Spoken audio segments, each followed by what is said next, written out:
Well. What is going on, LBHT crew? This is a pop up live stream. We are going to be fast because there is a playoff game currently going on. I literally have it up on my screen right now. I was talking to Rodney earlier. I was like, maybe I'll do it. Maybe I won't. I already told him, hey, don't, you ain't got to worry about coming on.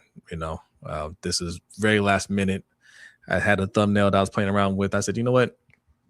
Let me just set up a stream real quick and give my thoughts on yesterday's games. Give you my thoughts on John Harbaugh signing with the Giants because we hadn't really talked about that, and just some quick updates on the Ravens coaching search. All right, and then we'll get back to the playoffs. I know some of you guys are watching that. You should be watching that. All right. Oh, look, and here we go. We got Just Allo already here. Says hello, LBHT crew. Hope everyone is having a great weekend. I want an offensive minded coach to be our next head coach. Our offensive minded head coach. I got you. So yeah, was people are leaning towards Clint Kubiak now because you saw what the Seahawks did to the 49ers yesterday. And I think people just want an offensive minded coach in general here for Lamar Jackson, somebody that's going to focus, on quarterback first. That's offense first to make sure that coach is doing everything that they need to do to support their quarterback. But we got the Texans in the Patriots right now. They're playing, and both of their coaches are defensive minded coaches. I would argue that both of those coaches have done a great job surrounding their quarterbacks with talent. Now, yes, the Texans don't have the best of O-lines. They ain't the worst because we one of them. But I think all in all, they've done a pretty good job surrounding them with talent and put enough on that side to make sure that side is at the very least a competent side of the ball, right? And both of them right now, one of these teams are going to go to the AFC Championship game. So, and there's a big play that just happened for CJ Stroud. Who is that? Number 86. Sheesh. He went for a big one right there. Schultz, is that who that is? So, just because it's a defensive minded coach does not mean you can't have success offensively. But I get what you're saying. Who else we got in here? We got Stretch. Salute. Appreciate you, Stretch. Thanks for coming through. We got Jerry Green in the house. Salute. Appreciate you. Eric L over on Facebook. Hey, I see you over there. Appreciate you. Thanks for coming through. Who else we got in here? We got C Iron Addict. What up? Says, yo, Big Reg. What's going on? Salute. We got Zeke Hokage. Says, Jose, Unk, what's good? And everyone in the chat. What's good with you, Zeke?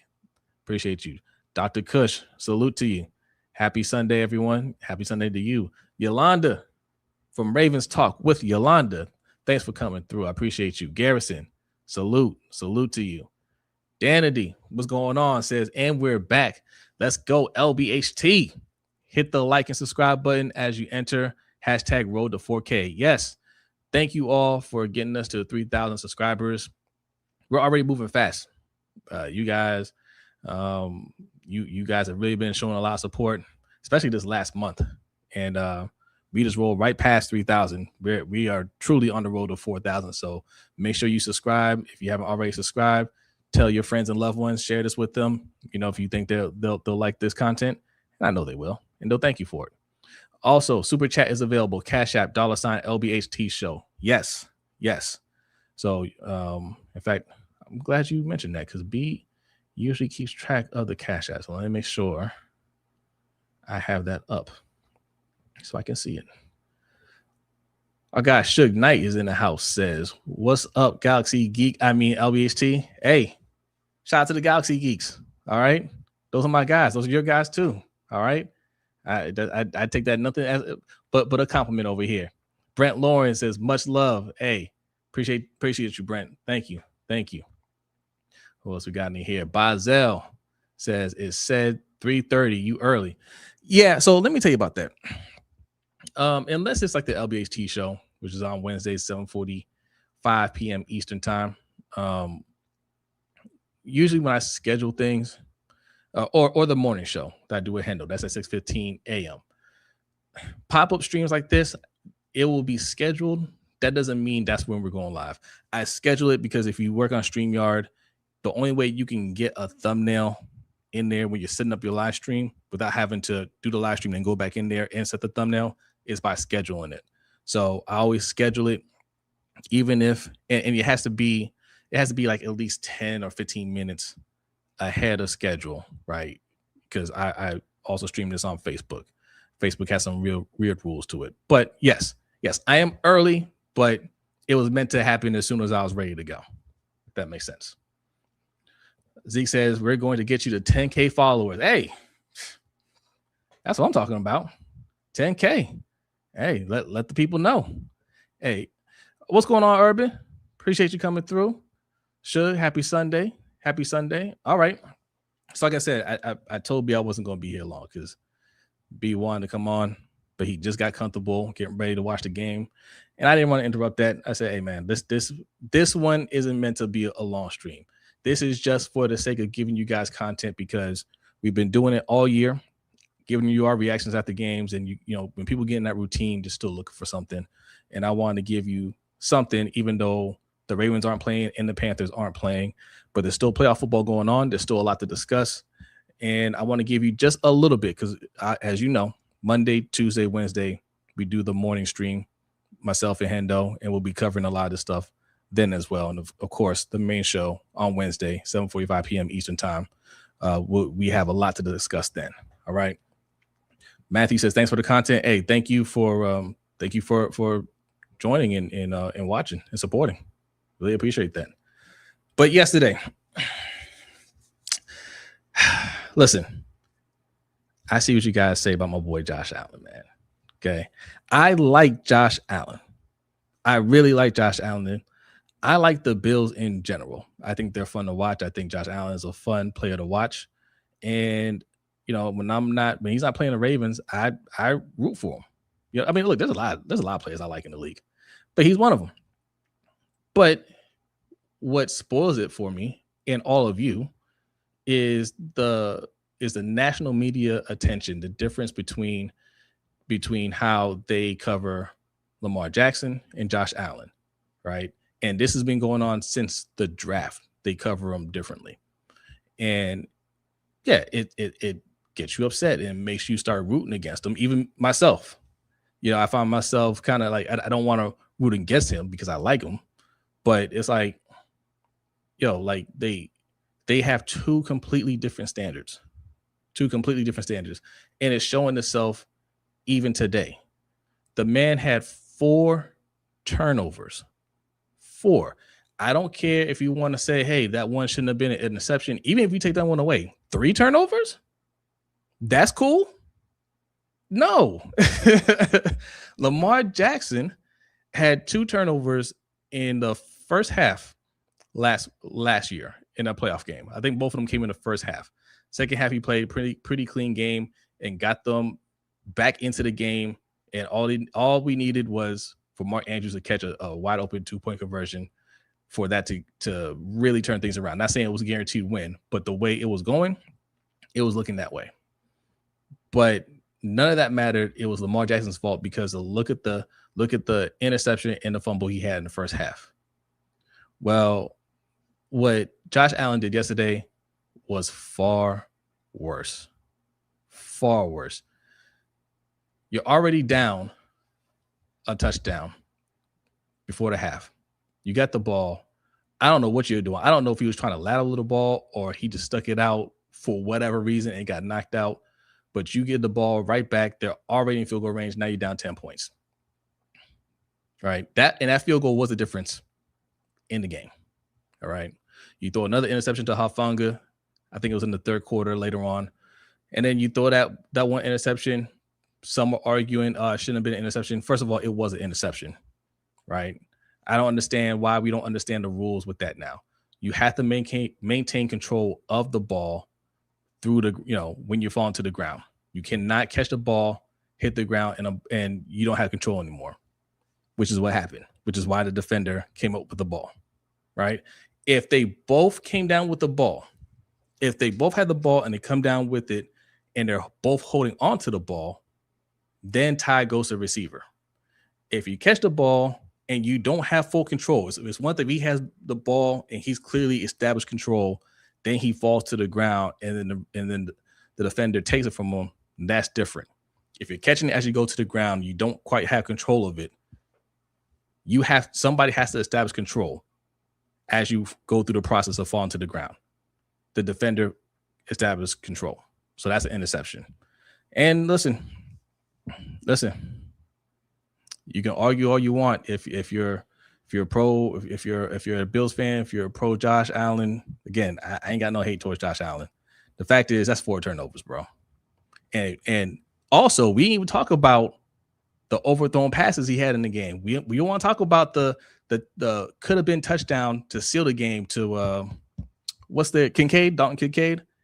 He was wide open and he just overthrew him. That we wouldn't be talking about any of this if Josh Allen hits the wide open tight end, right? So all this to say, yes, man, great quarterbacks can have bad games, and I think Josh Allen is a great quarterback. Pat Mahomes has bad games, right? That's just how it is. But Lamar Jackson is held to a higher standard. Lamar Jackson is the one that gets called a choker. He's the one he can't win a big one if he doesn't play perfectly. Man, it's the playoffs. The playoffs are tougher for everybody. The people that we hold on a pedestal and say, oh, they're great, look at their numbers. Look how they're actually playing in the playoffs. They don't play a perfect game, but their team holds them up. Look, even with the 4 turnovers, they still almost won, right? They still almost won. CJ Stroud had like 3 turnovers last week. They blew out the Steelers. Like you can have bad game. You don't have to have a perfect game if you're the quarterback. It's supposed to be a team sport. This is where you show who the best team is, right? It's not all on one person. And that was the problem with the Baltimore Ravens is it was all on one person. They're only relying on one person. And if he didn't have his best game, nobody else was going to step up. So that's what happened this year. The bottom fell out. Living Legend, what's going on? Thanks for coming through. Who else we got in here? Spiritual War Exposed. Salute says, if Lamar has 4 turnovers, we are getting blown out. Facts. We'll look like the 49ers. Good Lord. Spirit of Justice said, Allen cried like a little girl. No.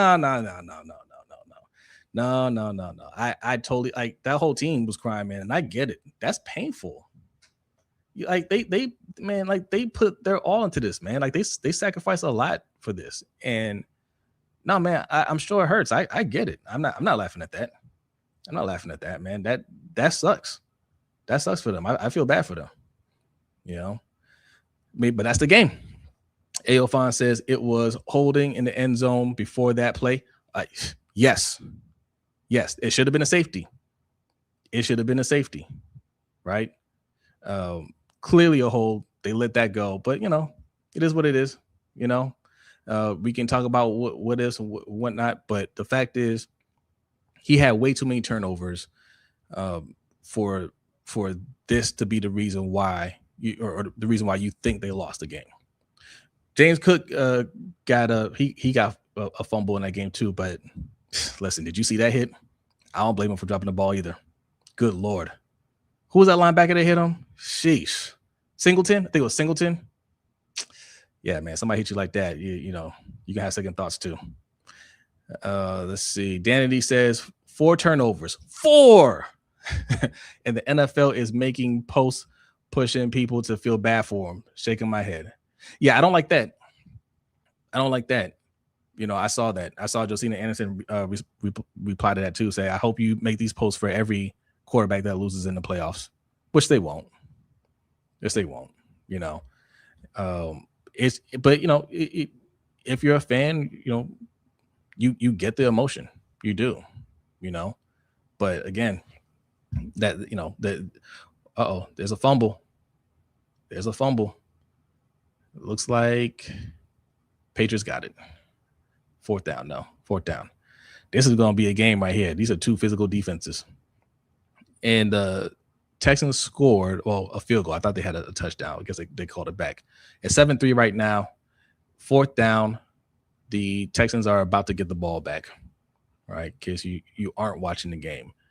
And I promise I wouldn't be here long because the game is going on. But let's read a couple comments. Tears mean you care. You're right, Living Legend. Yes. Sherelle Blue, salute. Thanks for coming through. Appreciate you. Who else is here? Terry Wood says, what's good, everyone? What's good with you, Terry? Appreciate you coming through. It's the crime for me. Even his guard was balling. Yeah.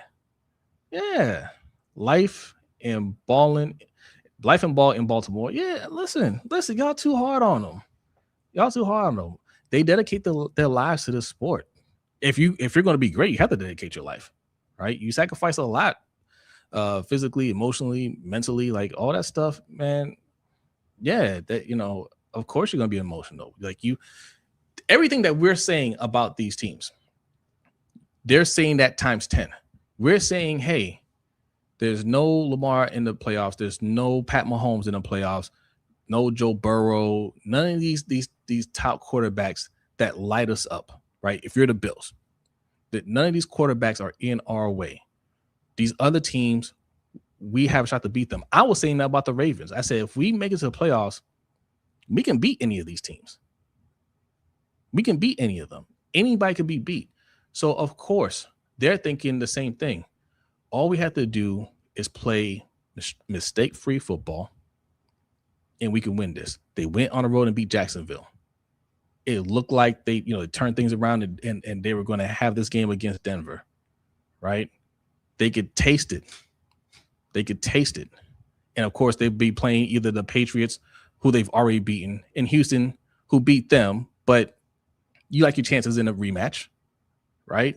They're right there. And then it slips out your hands. Of course, you're going to be emotional. Absolutely. I completely understand that for anybody. That goes for any team. What's going on, Coach? Salute. Oh, and we got a super chat from Jason Brown, 1125. Thank you, Jason. Really appreciate that. Says, I didn't know if you touched on this subject yet, but please explain to me that interception call in the Bills game. And we had a similar situation with Aaron Rodgers that was ruled down by contact. Make it make sense. Okay. Yes. I did explain that. The one that got overturned against us should have been an interception. The rule is a catch is supposed to be, you have to maintain control through the as you fall to the ground. Okay. So if you catch the ball, you can have it right here. If you're falling down, you catch the ball, you have possession, you hit the ground, you roll around, and it pops out. Incomplete. Right? Even if the defender touches you, if you catch the ball, you have it, defender hits you, you hit the ground, ball pops out, interception, or not interception, incomplete. The same thing goes for that case, right? So if both the receiver and the defender have possession of the ball, then the tie goes to the receiver. In this case, they didn't finish the progression of falling to the ground. So there is no tie yet. You have to finish everything. Had they both caught the ball and hit the ground, and both of them had their hands on the ball when they finished rolling on the ground, then the tie goes to the receiver. But that's not what happened. Cooks got his hand on the ball. Initially, the defender got his hand in there. Cook did not establish full control of the ball. So when he hit the ground, the defender got the ball from him. He came up with it. It's an interception. That's the correct call. And that's what it was in our game, the Ravens game. The rest got a lot wrong in that game. And they admitted to a couple. They didn't want to admit to everything. That was one of the calls that they got wrong 100%. 100%. Imani, what's going on? Thanks for coming through. Marcus Frazier, Mr. 4 turnovers. See? You guys, you're going to crush my boy Josh today. He's already feeling bad enough. And you're not mad at Josh Allen. You're mad at the media, which I am too. Right? I am too. It's the mainstream media that's been pushing this Josh Allen agenda. And this goes all the way back. You got to understand where this comes from. This stems all the way back to the combine when they were saying Lamar Jackson isn't a quarterback. He should play wide receiver. And Josh Allen, who didn't have who didn't have the same stats, success, competition in college was getting praised as going, as a future Hall of Famer. Essentially, this is a great prospect. Look at his arm, look at his measurables and everything, and people start pointing out, well, hold up, he didn't do anything special in college. Why are you hyping him up? Look at what Lamar did in college, just passing. Look at Lamar Jackson, who played in a pro ready offense, a pro style offense. Why are you saying he's only a wide receiver? And of course, that's where you start looking at some of the tropes that black quarterbacks have had to deal with over the course of time. And that's where it comes from. It is a race thing. It's one of those things where we're used to the media saying these dog whistles.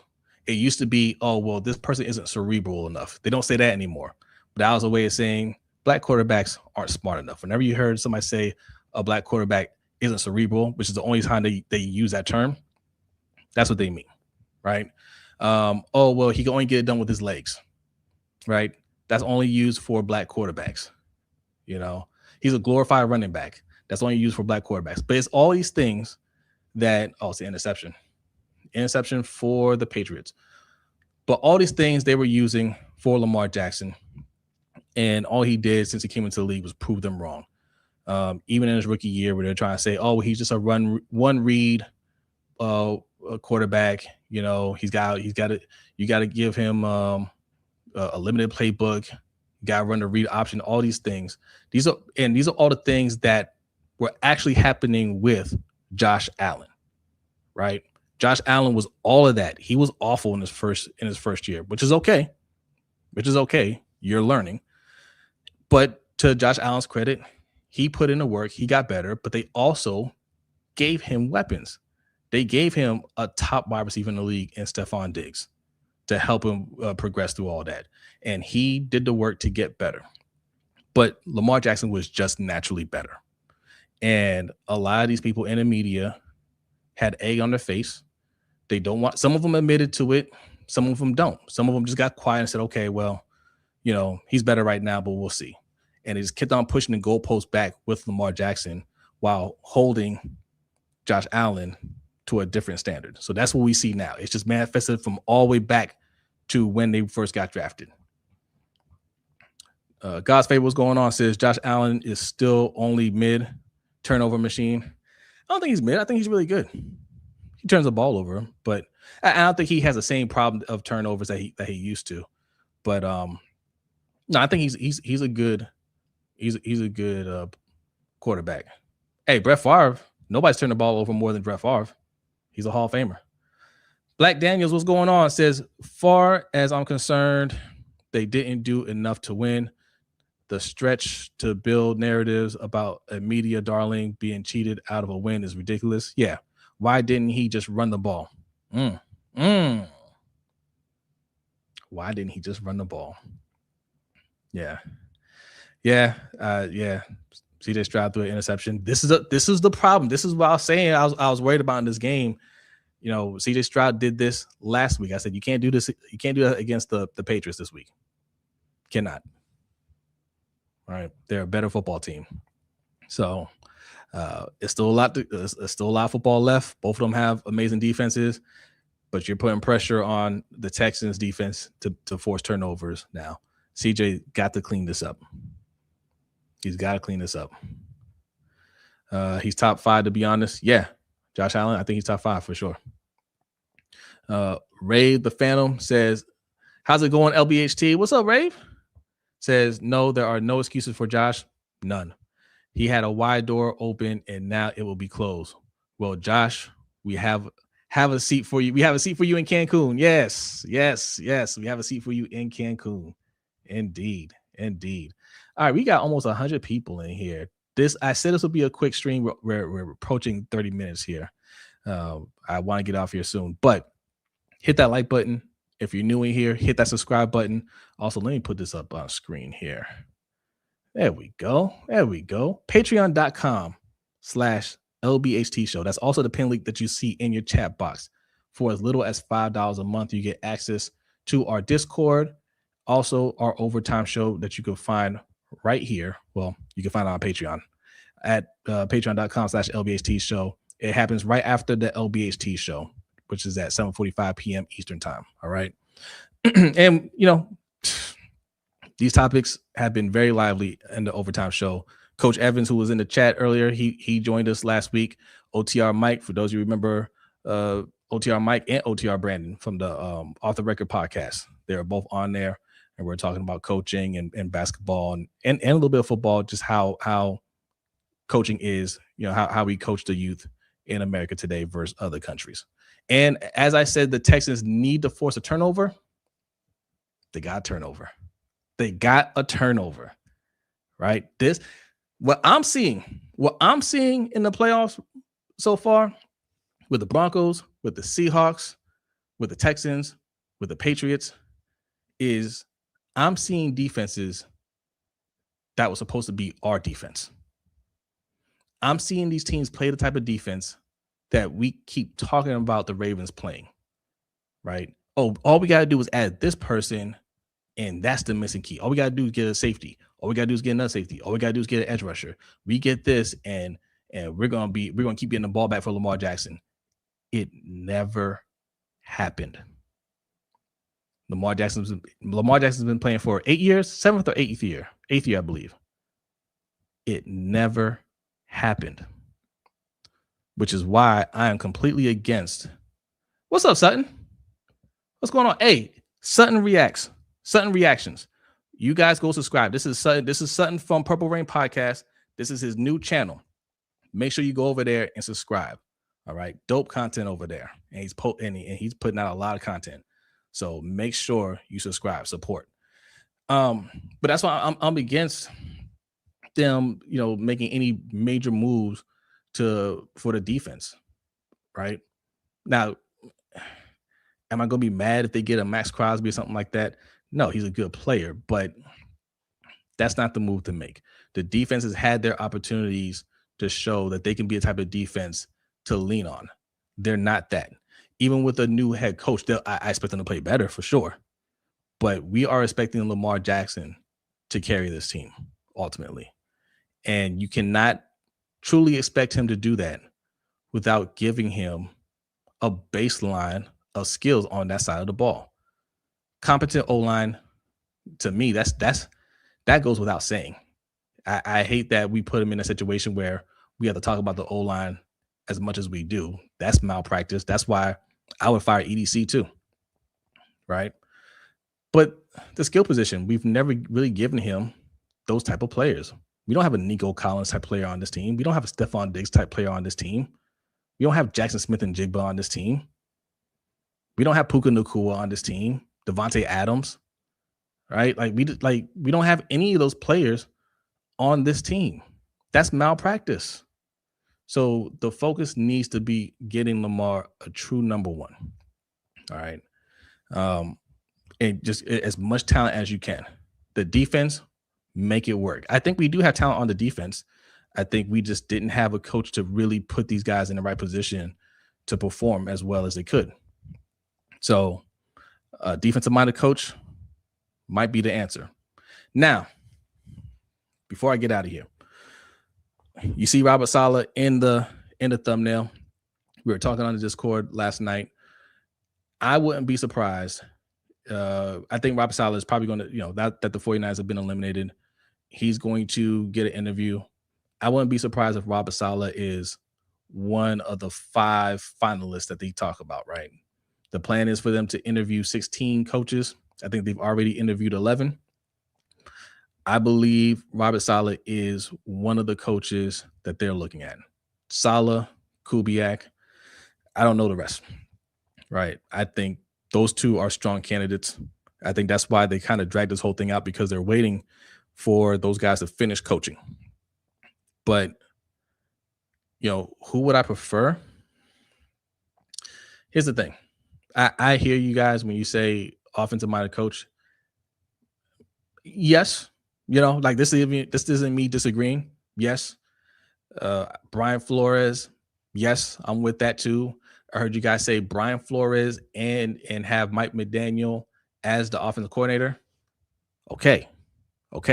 I like that. I like Brian Flores a lot. I like Mike McDaniel as the offensive coordinator. But the more realistic, very realistic scenario is Robert Saleh as a head coach and Mike McDaniel as his offensive coordinator, because they've already coached together. They come from that coaching tree. They know each other. That's how this works in the NFL, is who you know. So Mike McDaniel, I feel like he's not going to get a head coaching job. Not saying he doesn't deserve it. I think he did a solid job with Miami. I don't think he's going to get it. If he doesn't, he wants to coach with somebody. One, he wants to be in a position to where he's in a good situation and he can get calls next year for head coaching positions. And two, somebody that he's familiar with. All those things can happen if we hire Robert Saleh. Just something to think about. I think those two together for this team, I'll be expecting Super Bowl next year. Marcus Frazier, thank you for the super chat. Says Marlon and Roquan will be post-June cuts. They will save $40 million in cap. They will make their big splash trade then. They don't have to wait until.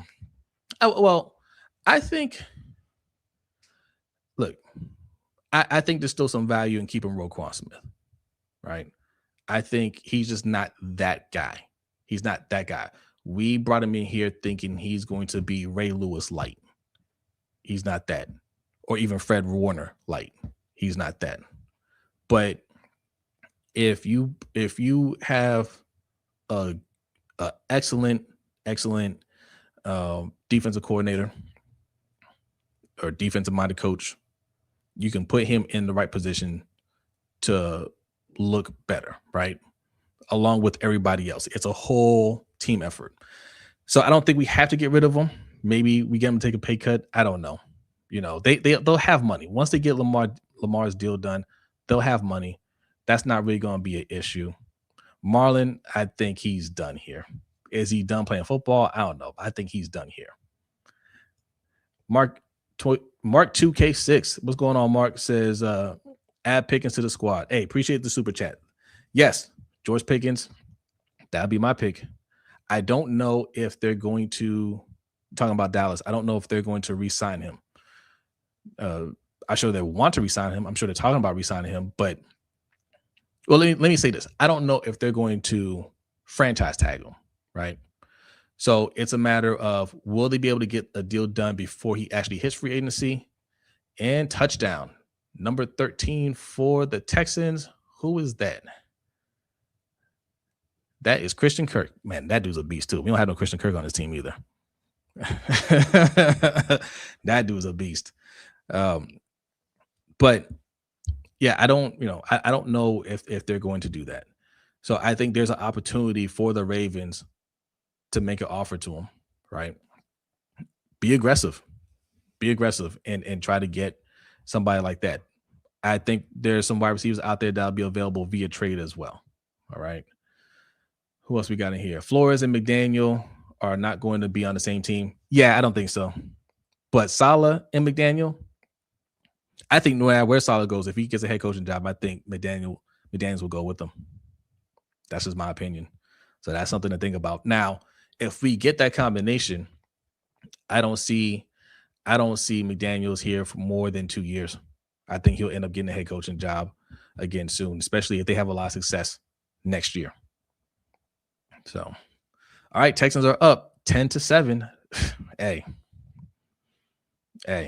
this is good. This is a good one. I'm not gonna keep you here much longer. I want you guys to watch this game.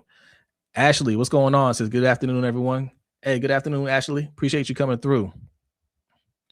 What does beef have to do with what I said? I missed something. I'm not sure what you said in the chat. Not sure what you said in the chat.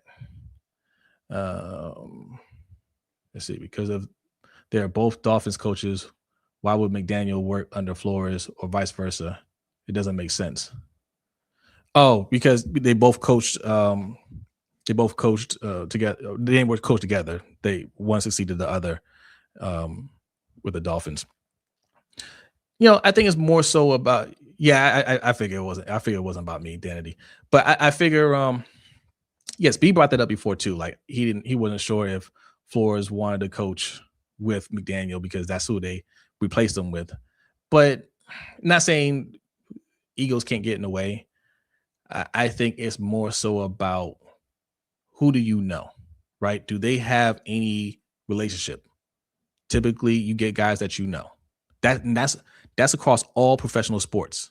It is like 98% nepotism. It's rare that you get somebody that you don't know, or a friend of a friend, or a friend of a friend of a friend, or a friend of a family member, or something like that, right? So, do they know each other at all?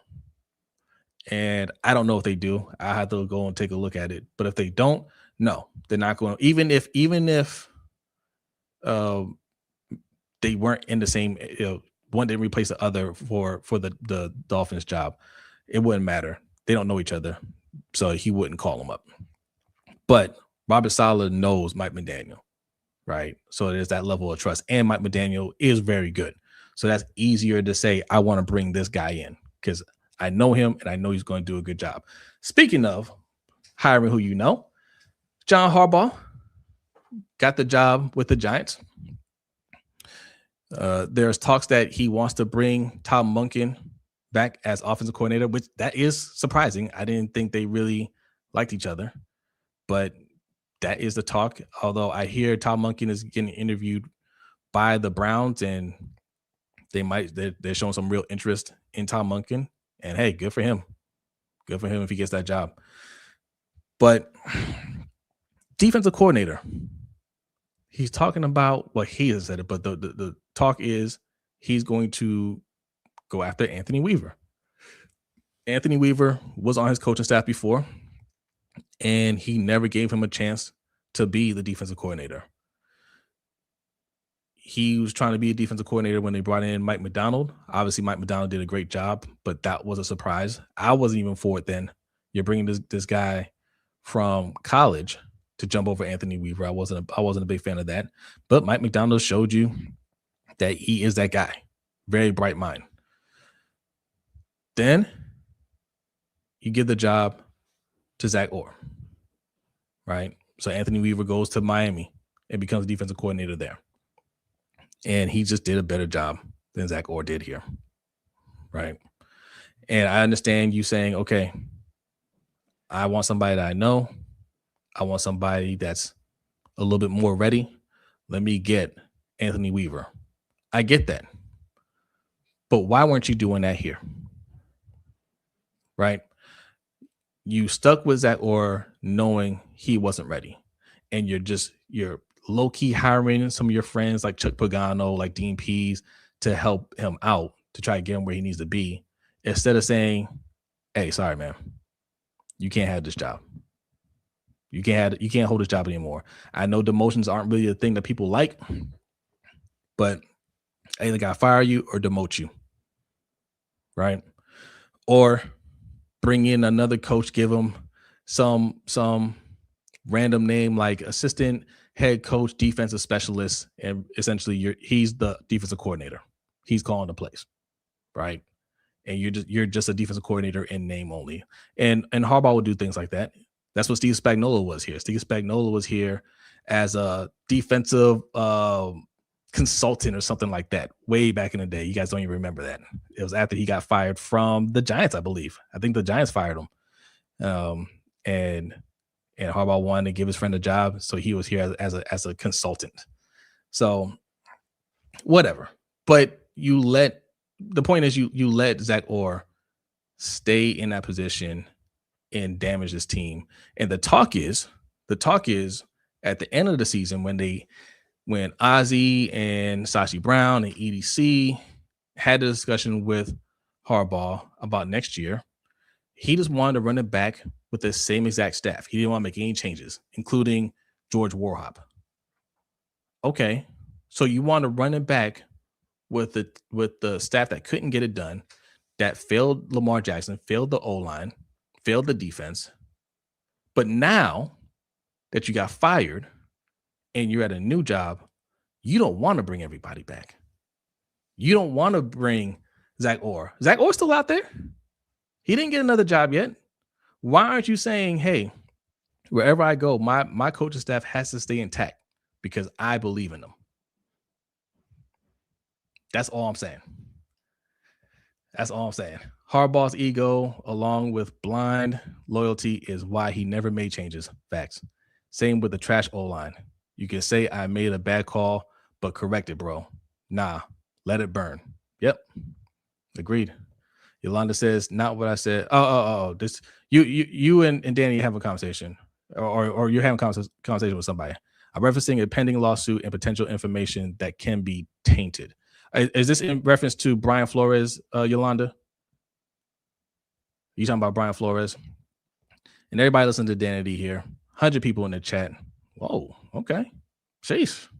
I didn't expect this many people here. I was only going to, I keep saying this is going to be a quick stream. I don't know why I keep saying that. I jinx myself. It's already going for 40 minutes.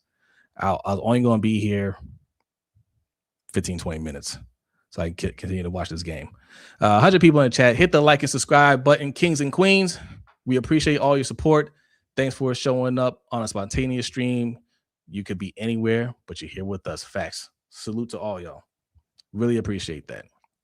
Really appreciate that. Who else we got in here? African 1000 says Black Daniels agreed that has been one of this major faults which has held back the Ravens since 2013. That is a fact. That is a fact. Sherelle says, hey, your voice is soothing. I appreciate it. Well, at least it's not putting you to sleep, I guess, you know. See, Iron Addict salute says the LBHT crew is holding you responsible for the morning lives. Yes, we will be doing the live streams. Me and Hendo. If you're new here and you like this content, me and Hendo have been experimenting with the morning live streams, and they've been pretty successful so far. We're still talking about what we want to do with it long term, but we're still here. Okay, we're keeping it going. So it's Monday, Tuesday, Wednesday, 6:15 a.m. All right. So if you're an early bird, even if you're not early bird, you can catch the replay on your way to work. That's what it's meant to be. It's meant to be something quick. Hit a couple of headliners, talk some Ravens for a minute. Any news that has come out, to get you started for the day. Any conversations that you might come across at work, we want to get you prepared for those, and then we send you on your way to work. All right. So it's been a lot of fun. We appreciate everybody supporting, and we got another super chat from Mark 2K6. Thank you. Says my eyebrows raised hearing Harb's requirements of full roster control. Is that a shot at EDC? Was there an inside influence that prevented Weaver from being named defensive coordinator? I am not sure now.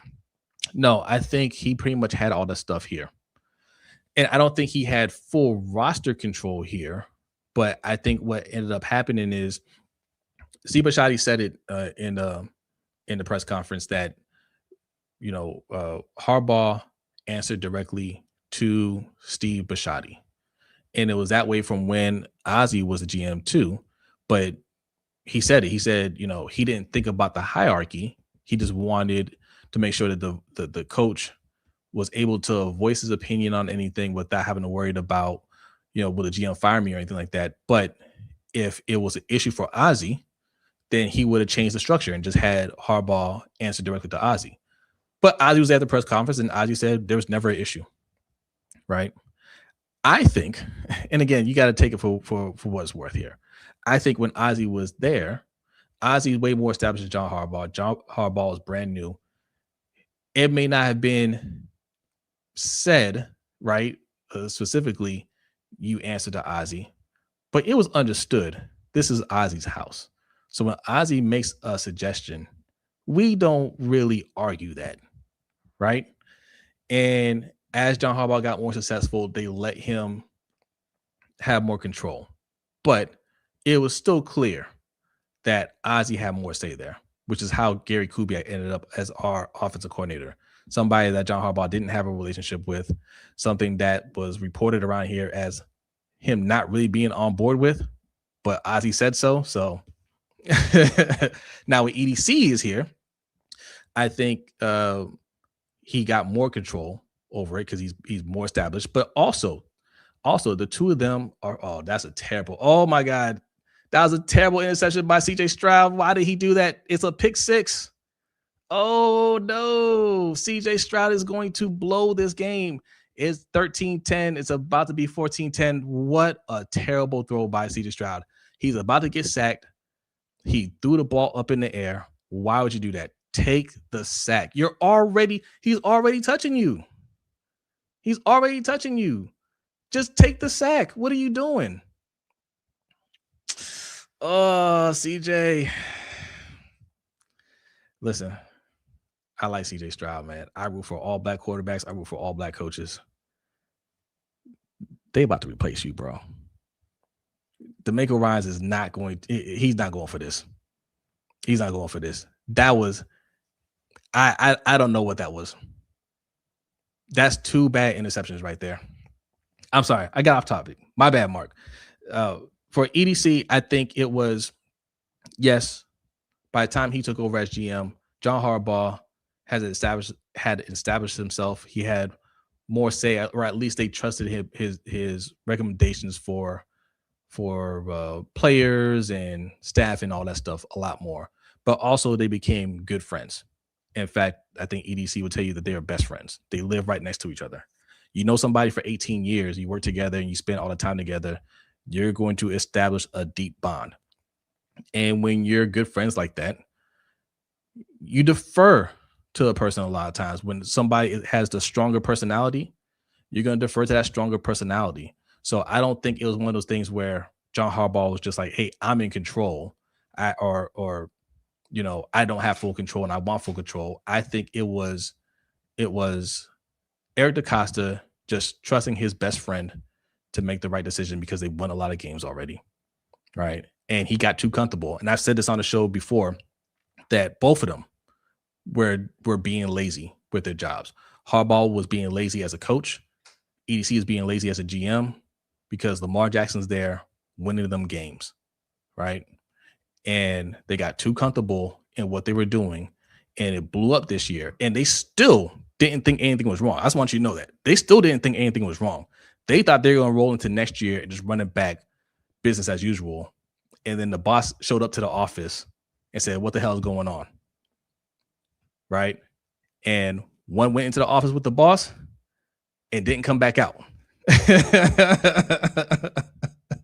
Right? EDC was sitting back in his chair like this. He was sitting back like this. And then Steve said, hey, I fired John. And he sat up like this. Now he's sitting up. Now he's sitting up straight. His back straight, you know. He's checking his emails now. He said, hold on. I got a couple unread messages. I need to go through these, right? He making the team's meeting on time now. All right. So I think that was to wake everybody up in the organization that you're getting too comfortable. The goal is Super Bowls, right? Not just being here. The standard is Super Bowls. And I'm glad Steve Bisciotti said that. He set a clear standard, right? And I think EDC, we'll find out how good he is. But I've never heard EDC talking about making a splash in free agency. This time he said, we didn't make a splash. He understands the urgency. Just Aloe says, are you and Hendo doing a morning stream tomorrow, Jose? Yes. Yep. We will be doing one. I'm off. So it'll be longer. Anytime I don't have to work, I'll let it be a longer stream.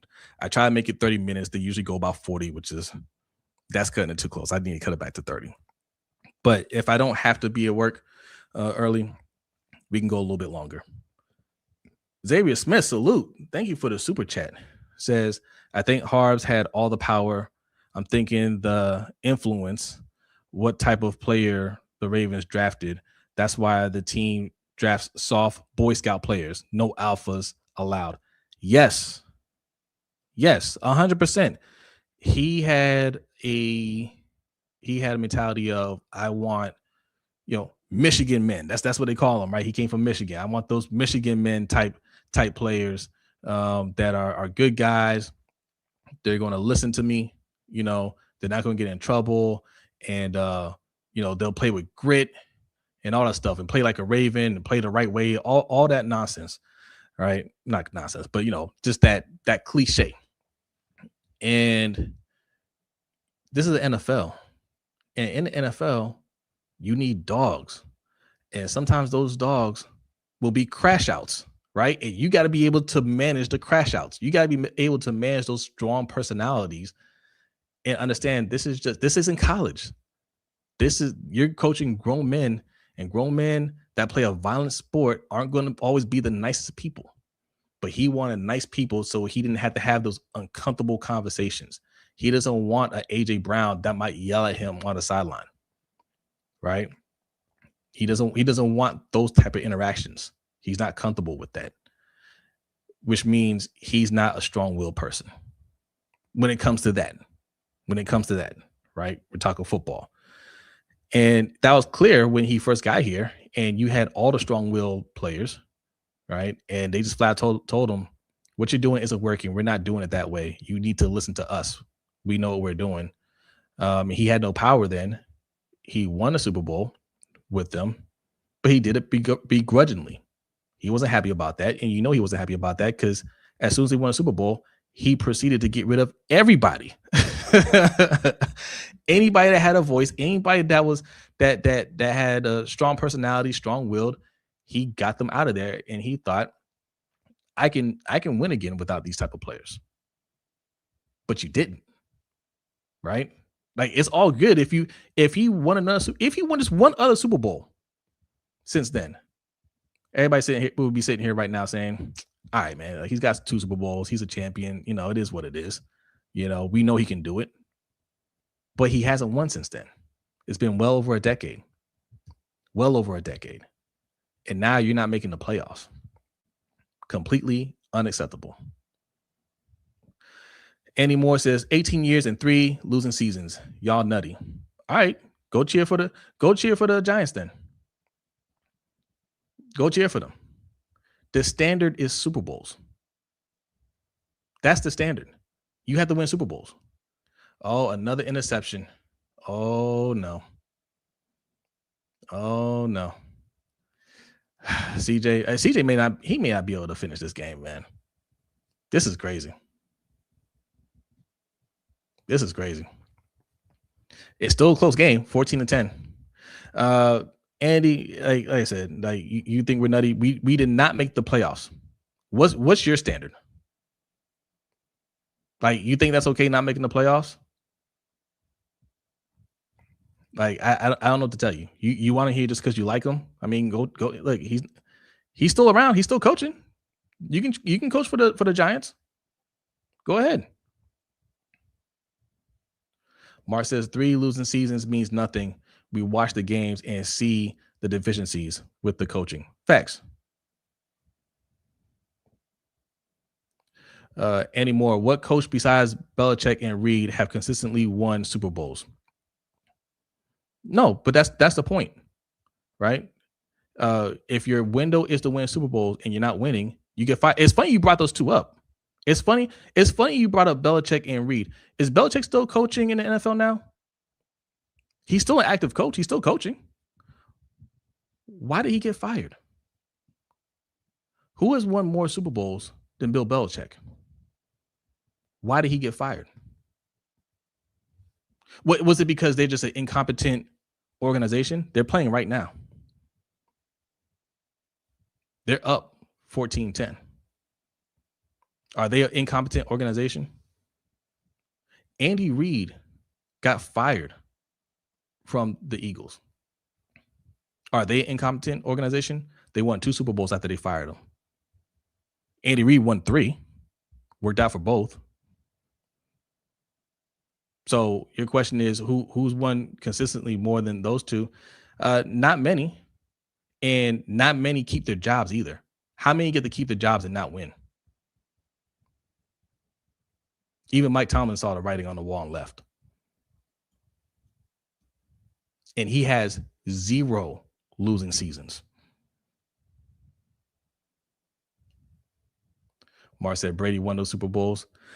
No, it was a combination. It was Brady and Belichick. I mean, Belichick had that team. I mean, even before Brady was there, they were nice. Like they got to a Super Bowl with Drew Bledsoe before Brady was there. In fact, the first Super Bowl they won with Brady, Drew Bledsoe helped them get there. Brady took over because Bledsoe got hurt. No, that's not. That was a combination of both of them, right? I'm not going to take that away from Belichick. It was a team effort. That's a team effort. You still need a great coach. Yeah, Andy Reid didn't win a Super Bowl until after he was fired in Philly. Yeah, that's my point. Sometimes a change is good for both sides. John Harbaugh could do a good job in New York. You think we can't we can't get another good coach outside John Harbaugh? You think he's the only person that can do what he did? Well, I have some news for you. There's another coach with the same exact resume that's out there right now. I saw that somebody is actually interviewing him. I think it's the Steelers. Do you know who it is, Andy? Do you know who it? Let me find it. Let me see if I can find it. I don't know if I have it anymore. No, I got too much stuff in here. There's a coach out there that has the same exact resume as John Harbaugh. There you go. Mike McCarthy. You cool with Mike McCarthy? Would you want Mike McCarthy? I want Andy to answer. Do you want Mike McCarthy here? If since you love Harbaugh so much and you think we can't replace what he did, Mike McCarthy did exactly what John Harbaugh did. Exactly. Down to the playoff wins, down to the Super Bowl, down to the regular season wins, everything. If you put their stats side by side, you wouldn't know the difference. You want Mike McCarthy? That's what we have here. That's what we had here. Mike McCarthy. SB Cam, what's going on? Thanks for coming through. All right, man, we almost at an hour. How do we go from 15 minutes to an hour? I love y'all, man. That's why, because y'all are dope, man. This is great conversations here. Even Andy, man. We disagree, but it's all good, Andy. I appreciate you coming through. Let's see. We got famous guy says CJ just needs to take a damn sack. Yes. Yeah. Like, you're already getting hit. It's not like he's throwing the ball away and not getting hit on these plays. He's getting blown up. Just hold the ball, man. Hold the ball. What are you doing? Game too easy. What's going on? Says Tom had the best situation for his last Super Bowl. Tom Brady had everything for that last Super Bowl, man. What didn't he have? Yes, Mike Evans, Antonio Brown, and Gronk, and Chris Godwin, and what was the running back's name? Who was the running back? I forget that running back's name, but I mean, he had everybody. He had everybody on that team, and a great O-line. Young Brew, what's going on? Thanks for the super chat. Says, fam, you are cooking. Oh, thank you. Says it was time to move on. Good luck to Harbaugh. Defense was our crutches. Beef up O-line and Lamar and Henry will go. Andy is under a spell, or the juice he is sipping is good. And look, Andy likes John Harbaugh. A lot of people like John Harbaugh. I get it, but damn, man, like Fournette, yes, it was. You had Fournette, and they had another person. They had everybody on that team. But yes, Young Brew, like yes, man, like look, we didn't make the playoffs. Man. Like, yo, your owner said that. Steve Bisciotti said this. This like that's the standard, man. Like we got to. He pretty much said the same thing I've been saying this whole time. Me and B have been saying this whole time. They got complacent. They were too comfortable with falling short in the playoffs, and we're trying to win Super Bowls. And for anybody, that is a standard. The Eagles had 2 Super Bowls, not with the same coach, right? Doug Peterson was the first coach to win the Super Bowl. What did he get? 2 more years after that?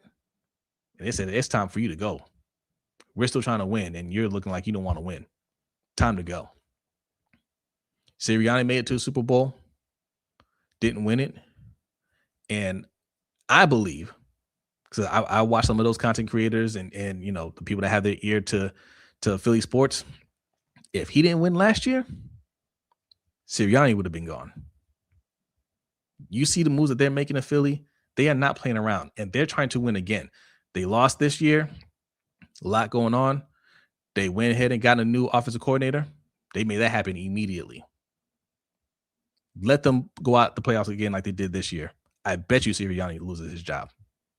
And he just won a Super Bowl. When your window's open, you cannot play around with that. This ain't like, I mean, man, they're still friends, right? Steve Bisciotti said it. Him and Harbaugh are friends. They're always gonna be friends. You can fire your friends in this business and still be perfectly fine. It's not personal because all their money is guaranteed. The only change that might, don't tell me he fumbled the ball. Don't tell me this man fumbled the ball. Oh, they called it incomplete. It might be time to pull Stroud, man. That was 4th down. It might be time. The game is still close. Shout out to both of these defenses. 14-10 Patriots. As bad as he's played, the Texans can still win this game. Man, he got so lucky. This is not looking good. It's not looking good, but we'll see. Kimo, what's going on? Says, do you buy that EDC was really crying when Harbaugh got fired? Yes. Or you think it was BS PR because they said players were crying even though he got fired on the way home before anyone knew he was gone. The part about players getting fired, that came from Adam Schefter. Adam Schefter is just a liar. Along with a lot of these people in mainstream media, they just say things without corroborating any kind of facts whatsoever, right?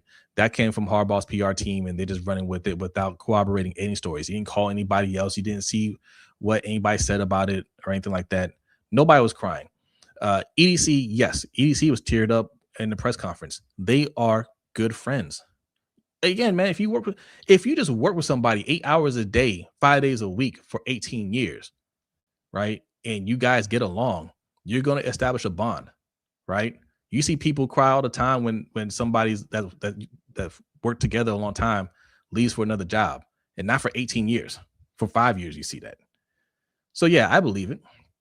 I believe that he actually fought to keep John Harbaugh there. Of course he did, right? If you're thinking Monday's come and gone, we had our little exit meeting for the end of the season, and I didn't get any indication from the boss that there's going to be any changes made, right? It's all good. We're going to start our off-season routine. We're going to start scouting players and all that stuff. And then Tuesday comes and it's like, hey, I'm about to fire John. You're like, wait, what? I thought we were good. We talked about this yesterday. I thought we were good. Yeah, no, we're not good. I'm going to fire him. Right? No, absolutely. Absolutely. I believe he tried to talk Steve Bisciotti out of it. I believe there were some tears that came from EDC's face, and I understand it. Yes, Danny's right. Y'all not playing today. The super chats are keeping Jose on the stream, and he's not checking his watch. I'm checking the watch. It's been 1 hour and 3 minutes and 58 seconds. I'm checking the watch. B is sitting down somewhere looking at the stream, shaking his head like, see, man, I knew he was going to do it. I knew it. I told B, I talked to B earlier today. I said, hey, it's not going to be anything quick, or not anything long. It's going to be quick. And he's like, yeah, okay. Kobe, hey, thank you for the super chat. Appreciate you. Says Ravens fans just want consistency when the media jumps in front of a bus to coddle Josh having 4 turnovers and criticize Lamar for 2 turnovers. We are only left to believe there is an agenda. Yeah, there's an agenda. The media, it's all centered around Lamar Jackson, right? They decided that Josh Allen is the Lamar Jackson rival, right? Because Josh Allen on his own isn't enough for clicks. That's not enough. It has to be Josh Allen compared to Lamar Jackson, which is why they really want Josh Allen to get the Super Bowl before Lamar Jackson, so they can kind of push that narrative even more. So when it doesn't happen, right? They don't want to talk about all the things he did wrong, right? They just want to talk about how he got screwed, and he's still above Lamar Jackson because he didn't actually choke. He was just cheated. He was just cheated. And touchdown, Patriots. Stephon Diggs, who we mentioned earlier. Look at that. Look at that. All right, well, it's about to be 21-10. It's still second quarter. Still a lot of football left, but man, CJ Stroud put them in a real bad situation. They have to get some points up on the board before halftime if they want to stay in this game because the Patriots can't pull away. Yeah, that was a big dog catch, Ashley. Look at that. He didn't even touch the ground. He didn't even let the ball touch the ground. We don't have receivers that can do that. Yet. EDC's going to make it happen this offseason. I lost my train of thought. We all over the place here. You were talking about, Kobe, you were talking about, Josh Allen's turnovers. That's all it is. It's just the media painting the picture. Whatever.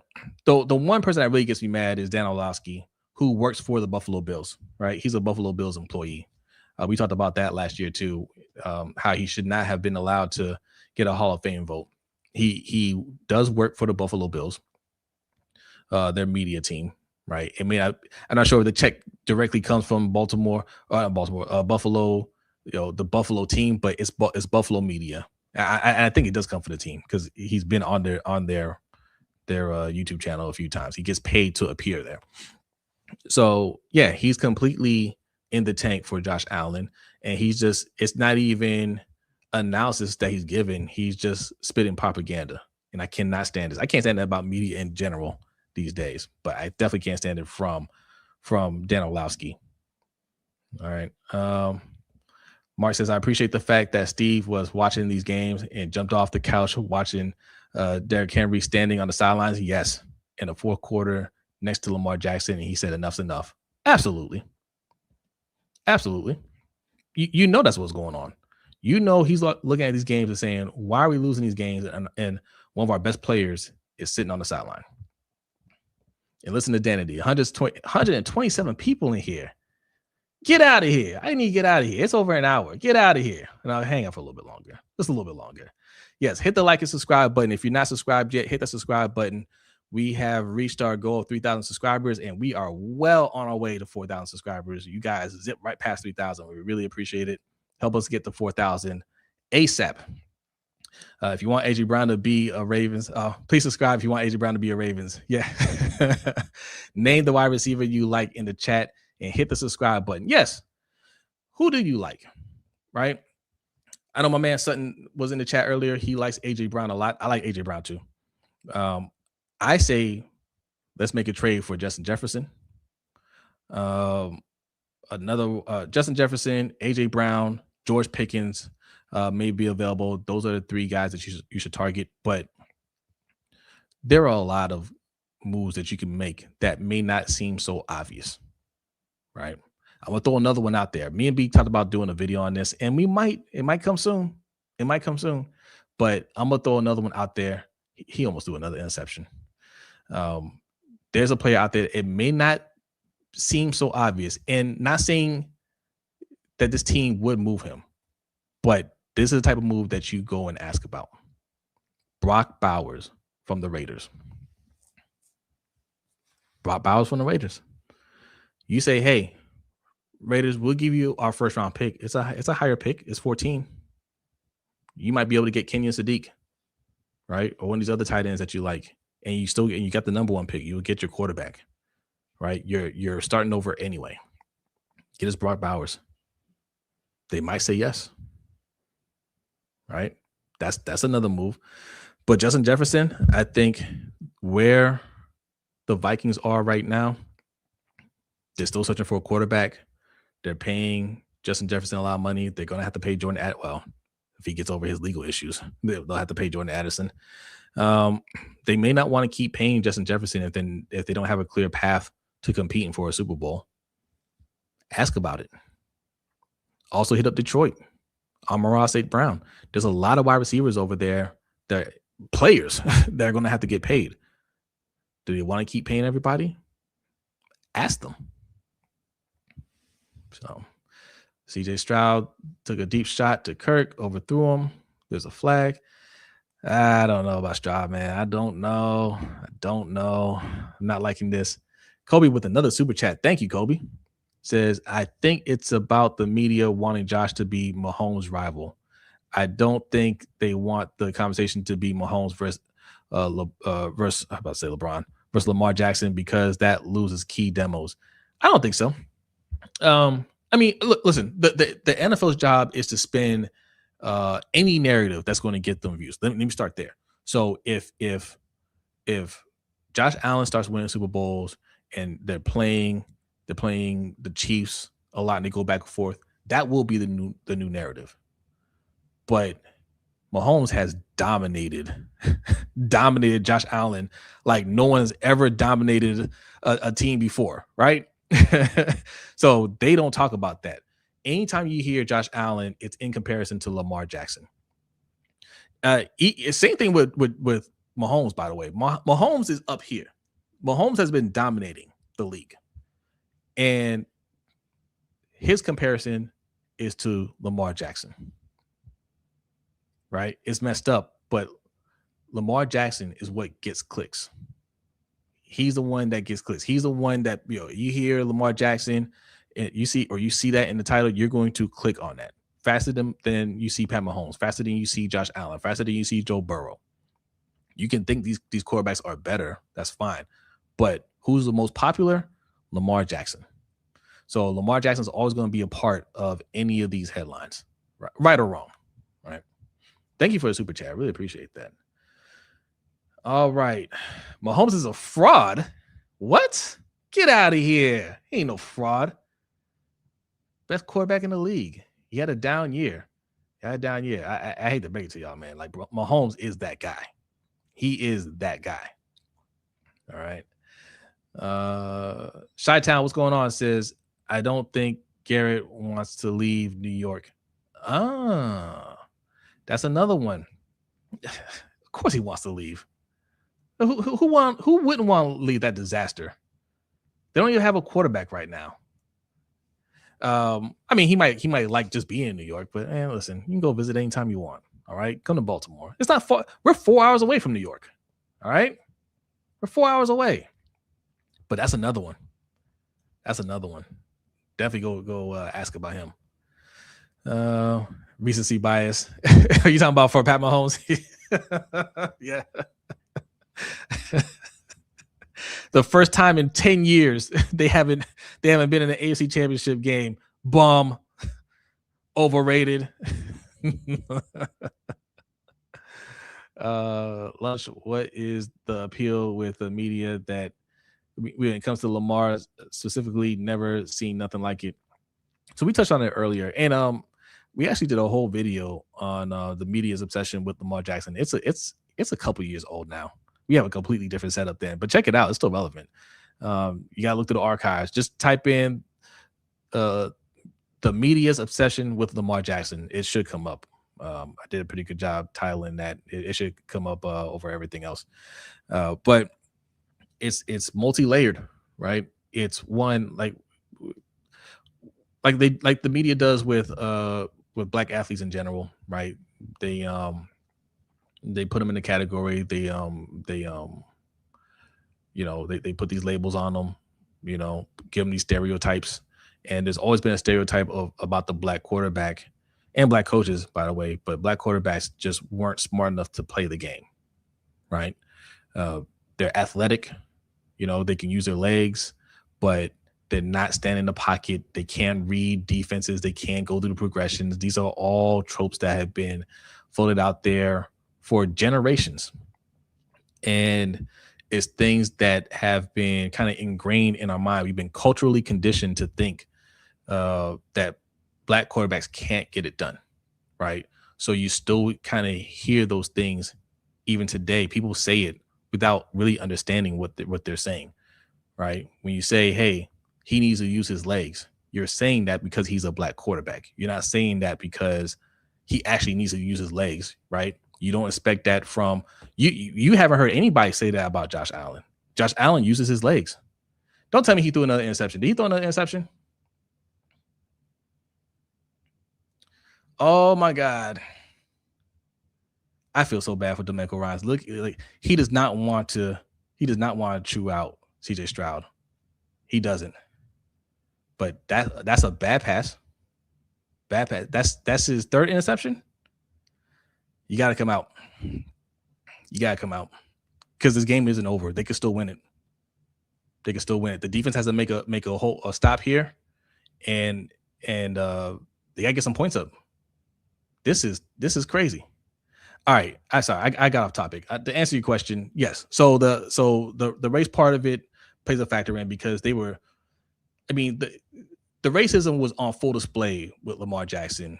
You know, it was one of those things where they weren't expecting to get exposed the way they got exposed. To say somebody who is a great passer shouldn't play the position at all, he should play wide receiver.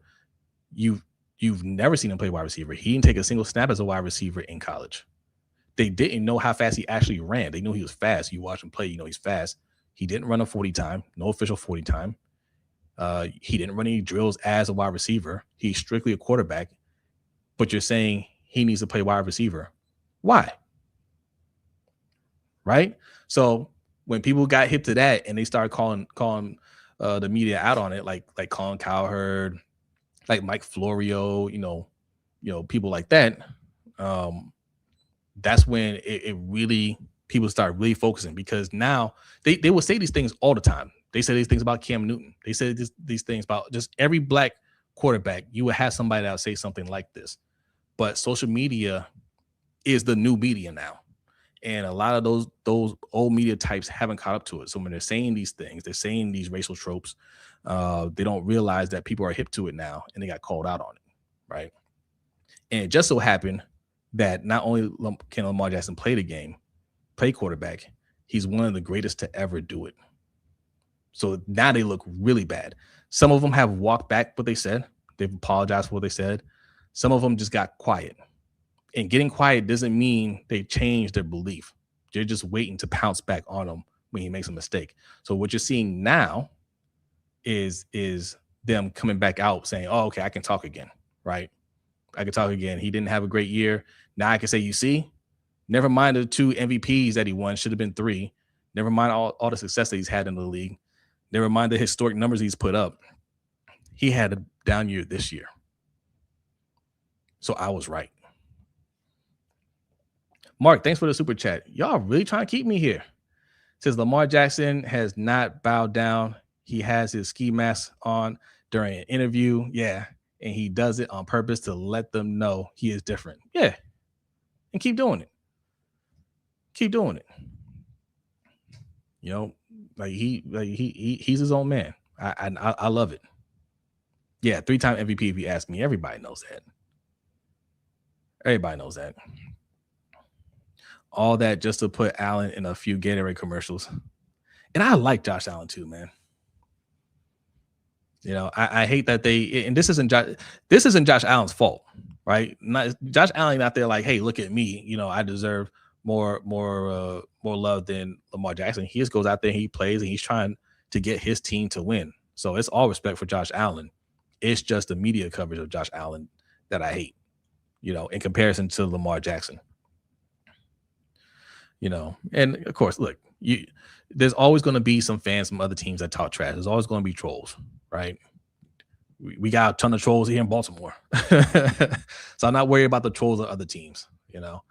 Kobe, thank you for another super chat. Thank you. As an attorney, I can't stand fellow lawyer Florio. I can't stand him either.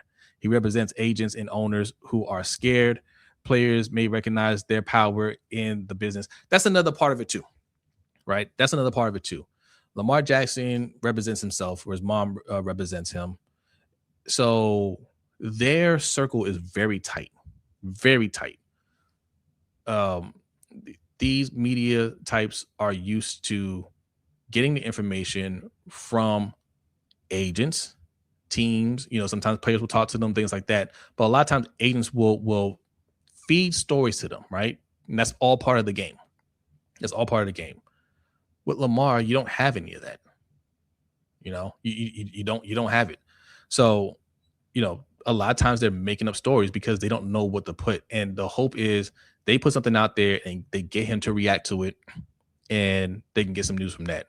But Lamar's just not playing the game, and that pisses them off because he is so popular, right? Same thing with Shannon Sharp. Shannon Sharp wanted to be that big unk to Lamar Jackson. Lamar Jackson's like, yo, I don't need you like that, right? And now even he's more critical of Lamar Jackson than he is of other quarterbacks, right? There's a level of hate there, but that's what it is. It's, hey, you don't have an agent, you need an agent. It's not because they feel like he's not going to get the best deal because he doesn't have an agent. It's because they want that access to him that they're not getting. Yeah, shout out to Lamar Entertainment. Facts. Ashley says Lamar is very intelligent than people give him credit for. 100%. 100%. They think he's dumb. Media wants to rage bait Lamar. Facts. Shannon was hating on Lamar just this morning. Of course he was. On a day after Josh Allen has 4 turnovers, we bring up Lamar Jackson. What did Lamar Jackson do today? He didn't do anything today. He didn't play yesterday. Why are you bringing him up? Oh my God, fumble. Oh, it didn't happen yet. Who fumbled? Was it Patriots? Oh, I'm just seeing it. Yo. If this defense, both of their defenses, by the way, are balling out. If this defense, if they end up winning this game, this defense, man. This defense, goodness. That is a fumble. That's 100% a fumble. Did he get it? Oh, he didn't get it. It's back to the Patriots. They got lucky. All right. Now we're getting close to an hour and a half. 15 minutes to an hour and a half. Appreciate y'all though, man. 123 people in here still watching us. This is a pop-up stream. I only wanted to come on here real quick to just give you a little content because the season's over for us, for Ravens and Panthers. But you guys have been used to seeing us on Sundays after games. So just for the sake of consistency, I decided just to do a little pop-up stream. Can't say we'll be doing it the whole off season, but I want to make sure you guys have something to watch, while playoffs is going on at the very least. Shannon should be ashamed. He's a horrible perpetrator. Yes, but he's not. They don't care. A lot of these people are sellouts, man. I'm sorry. Shannon isn't the Stephen A. Smith level sellout, but he sold out a little bit. I can't get with that. I can't get with that. Pop-up stream long format. Yeah, man. Lamar was cooking that same defense till he got hurt. He was. Lamar is just a different type of player, man.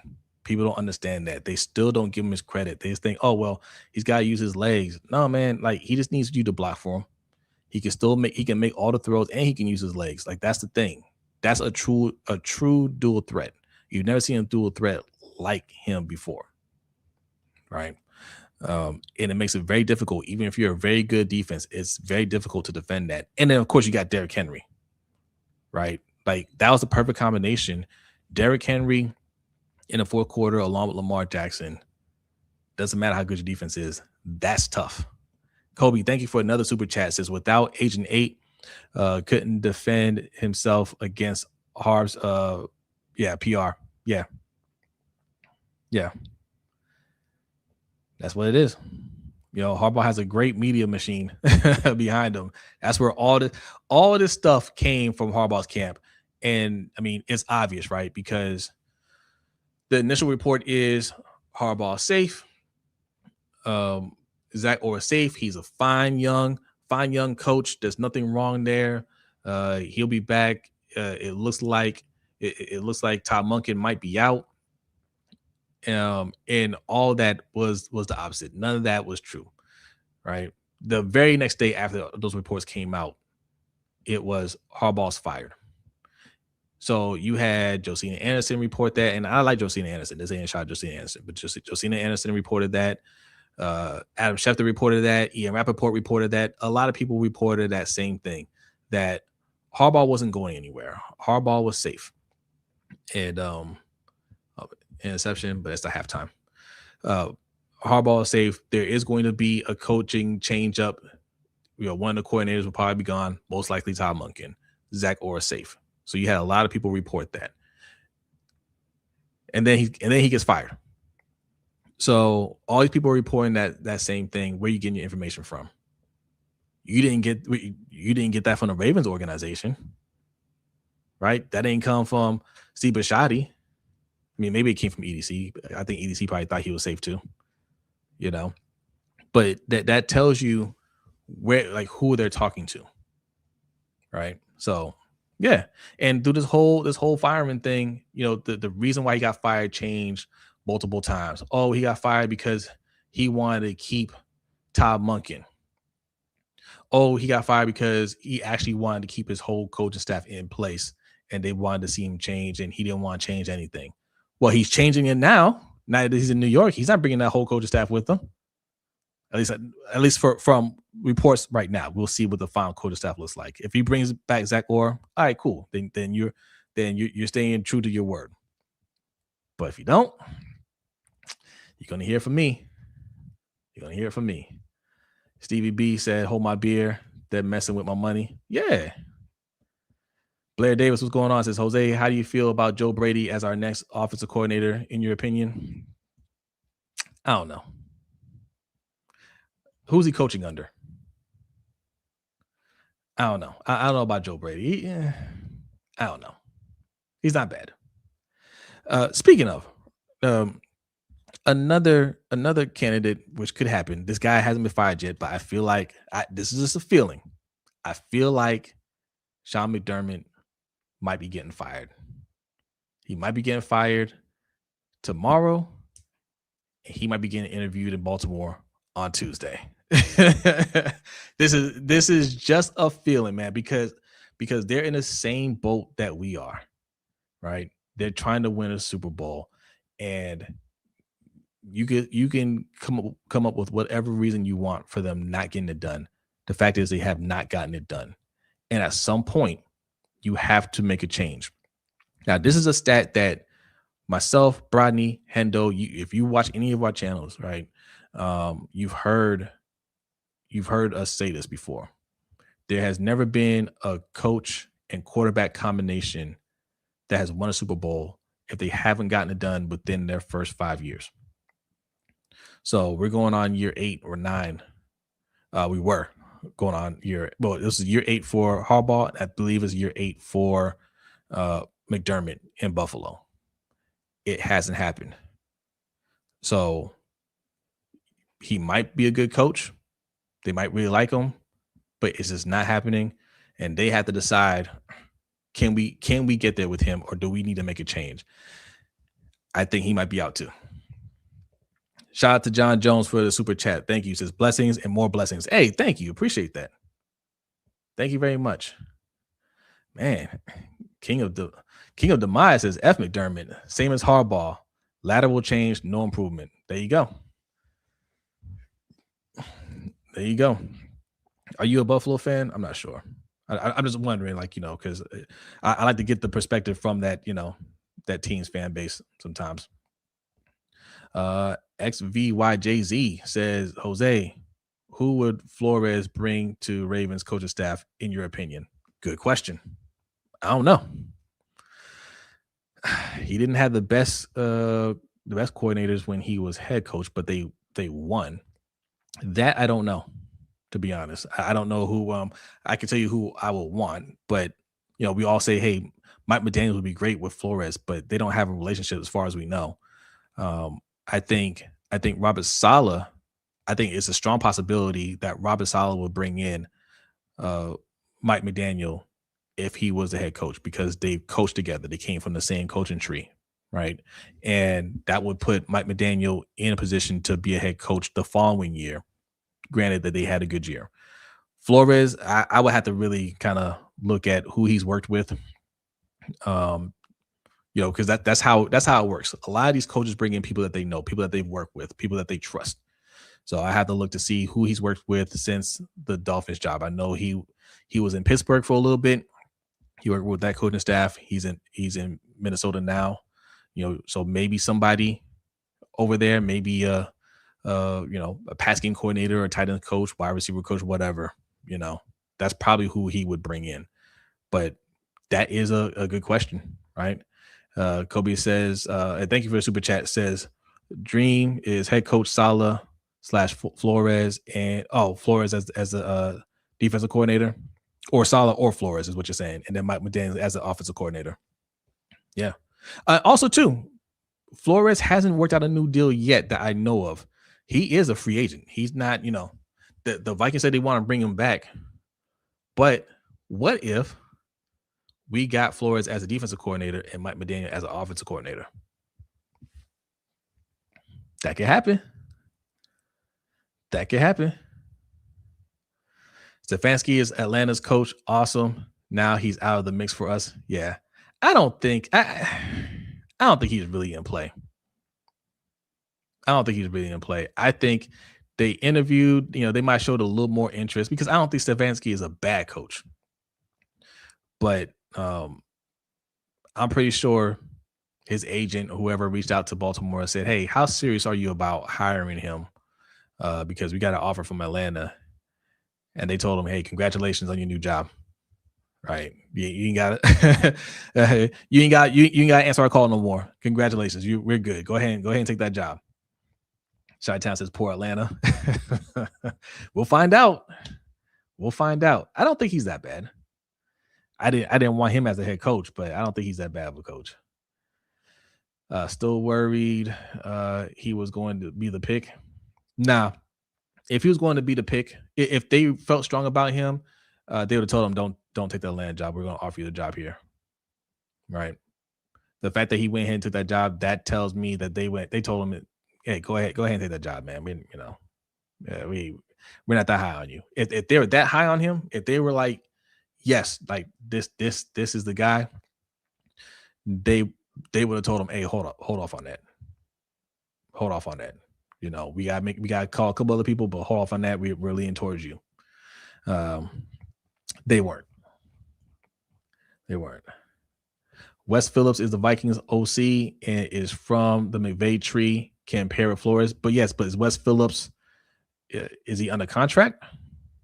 Right, we can't just poach. We can't poach coaches from other teams if it's a lateral move. Right, it's got to be they got to be moving up.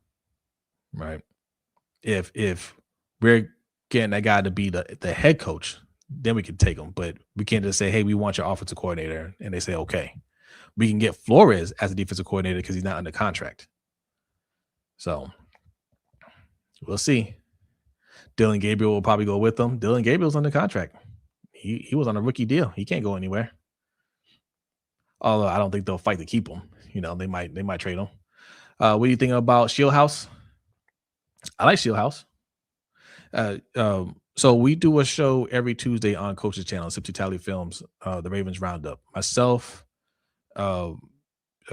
Sutton from from Purple Rain Podcast, and then Chris and Carrie from Deep Cover Podcast, right? And shout out to Carrie because Carrie was the one that really put me on to Nathan Shieldhouse. And we had conversations offline, and he sent us like tapes, and interviews from Nathan Shieldhouse and how highly he's thought of as a play caller, right, for the Vikings, and how he constructs, not play caller, but like how he constructs the plays. He comes up with the whole game plan and everything like that. And he's one of those young minds that people really feel could be a strong head coach in the league. So I'm intrigued by that. Definitely intrigued by that. No team is trading for Gabriel.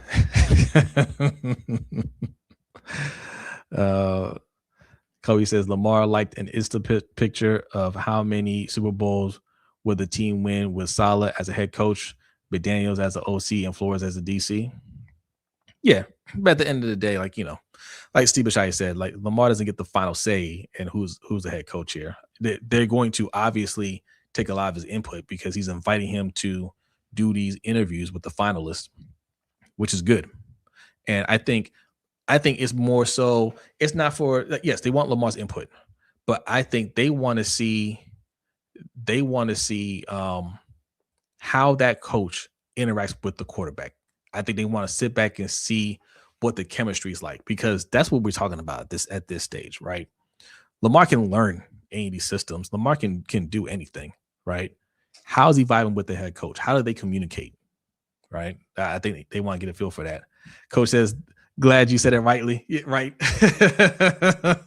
Talking about Nathan Shieldhouse. Yeah, because there's somebody out there. I'm not sure who he works for. He works for somebody, some organization, but he is the grammar police. You know, he's not a numbers police. He's getting all kinds of dates and everything wrong in my comment section, but whatever. But yes, it's Nathan Shieldhouse. So whoever that guy is, we are educated now. We got it correct. All right. Hey, thank you, Coach, for the super chat, man. Appreciate you. That's so funny. You can't even say his name right. Get Clint Kubiak enough of this solid foolishness. All right, man. Damn. Get offensive minded coach for Lamar. We'll figure defense out. We can get a defensive coach and still have a high powered offense. It doesn't have to be we get a defensive coach and all of a sudden we get nothing on the offense. First of all, that's how we've been operating this whole time. All right. And that wasn't a defensive coach that was doing that. That was a special teams coach doing that. Also, fun fact: when we had the greatest defense in NFL history, that was with the offensive head coach. So just because you have a coach do one thing doesn't mean the team has to be built that way. But yes, I'll say this, Keenan, and what's going on, Keenan? I will say this, like whoever it is, like we're talking about Saleh, we're talking about Flores. When I do that one-on-one and he's interacting with Lamar and I'm talking about game plan, that is something I want to see because I am a little weary of that, right? These are coaches that have very strong defenses and they might lean towards building that side of the ball up and they'll have a much better game plan than what Zach Orr would have, right? But that doesn't mean they don't know how to build a good all-around team. Point in case, our former defensive coordinator, Mike McDonald, with the Seahawks, you saw what they did to the 49ers yesterday, destroyed them. And you look at that whole team, other than quarterback, what's the weakness? And they're making it work with Sam Darnold. They have everything over there. They're flying all over the place. They have the best wide receiver in the league right now. Right? Like they put up points and they have a dominant defense. So I want a good head coach that knows how to build a team, that knows how to create a system. So when we lose coordinators, the next person we bring up or bring in will keep it going. So that's what I'm looking for. And I'm curious to see what Mike McDonald does when Clint Kubiak gets a job. How does he replace him? All right. 141 people in here. Hit the like button. We're going on 2 hours. We're going on 2 hours. Just so you know, this was supposed to be a 15-minute live stream. And I am going to get out of here soon because I do want to watch the second half. I want to eat. And then prepare for tomorrow. Hey, I will be going live tomorrow morning. Hendo should be there. But set your alarm, 6:15 a.m. 6:15 a.m. All right. We'll be going live and we'll talk more about this stuff and we'll get Hendo's we'll get his take on some of these things. We'll react to these games from today. I'm just kind of reacting in real time, but we'll react to the results tomorrow morning and talk more Raven stuff. Hopefully there's some more updates going on. Coach said he'll be there. Appreciate you, Coach. Appreciate you. Yes. 141 in the building. Highest views today. Yes, it is. It is.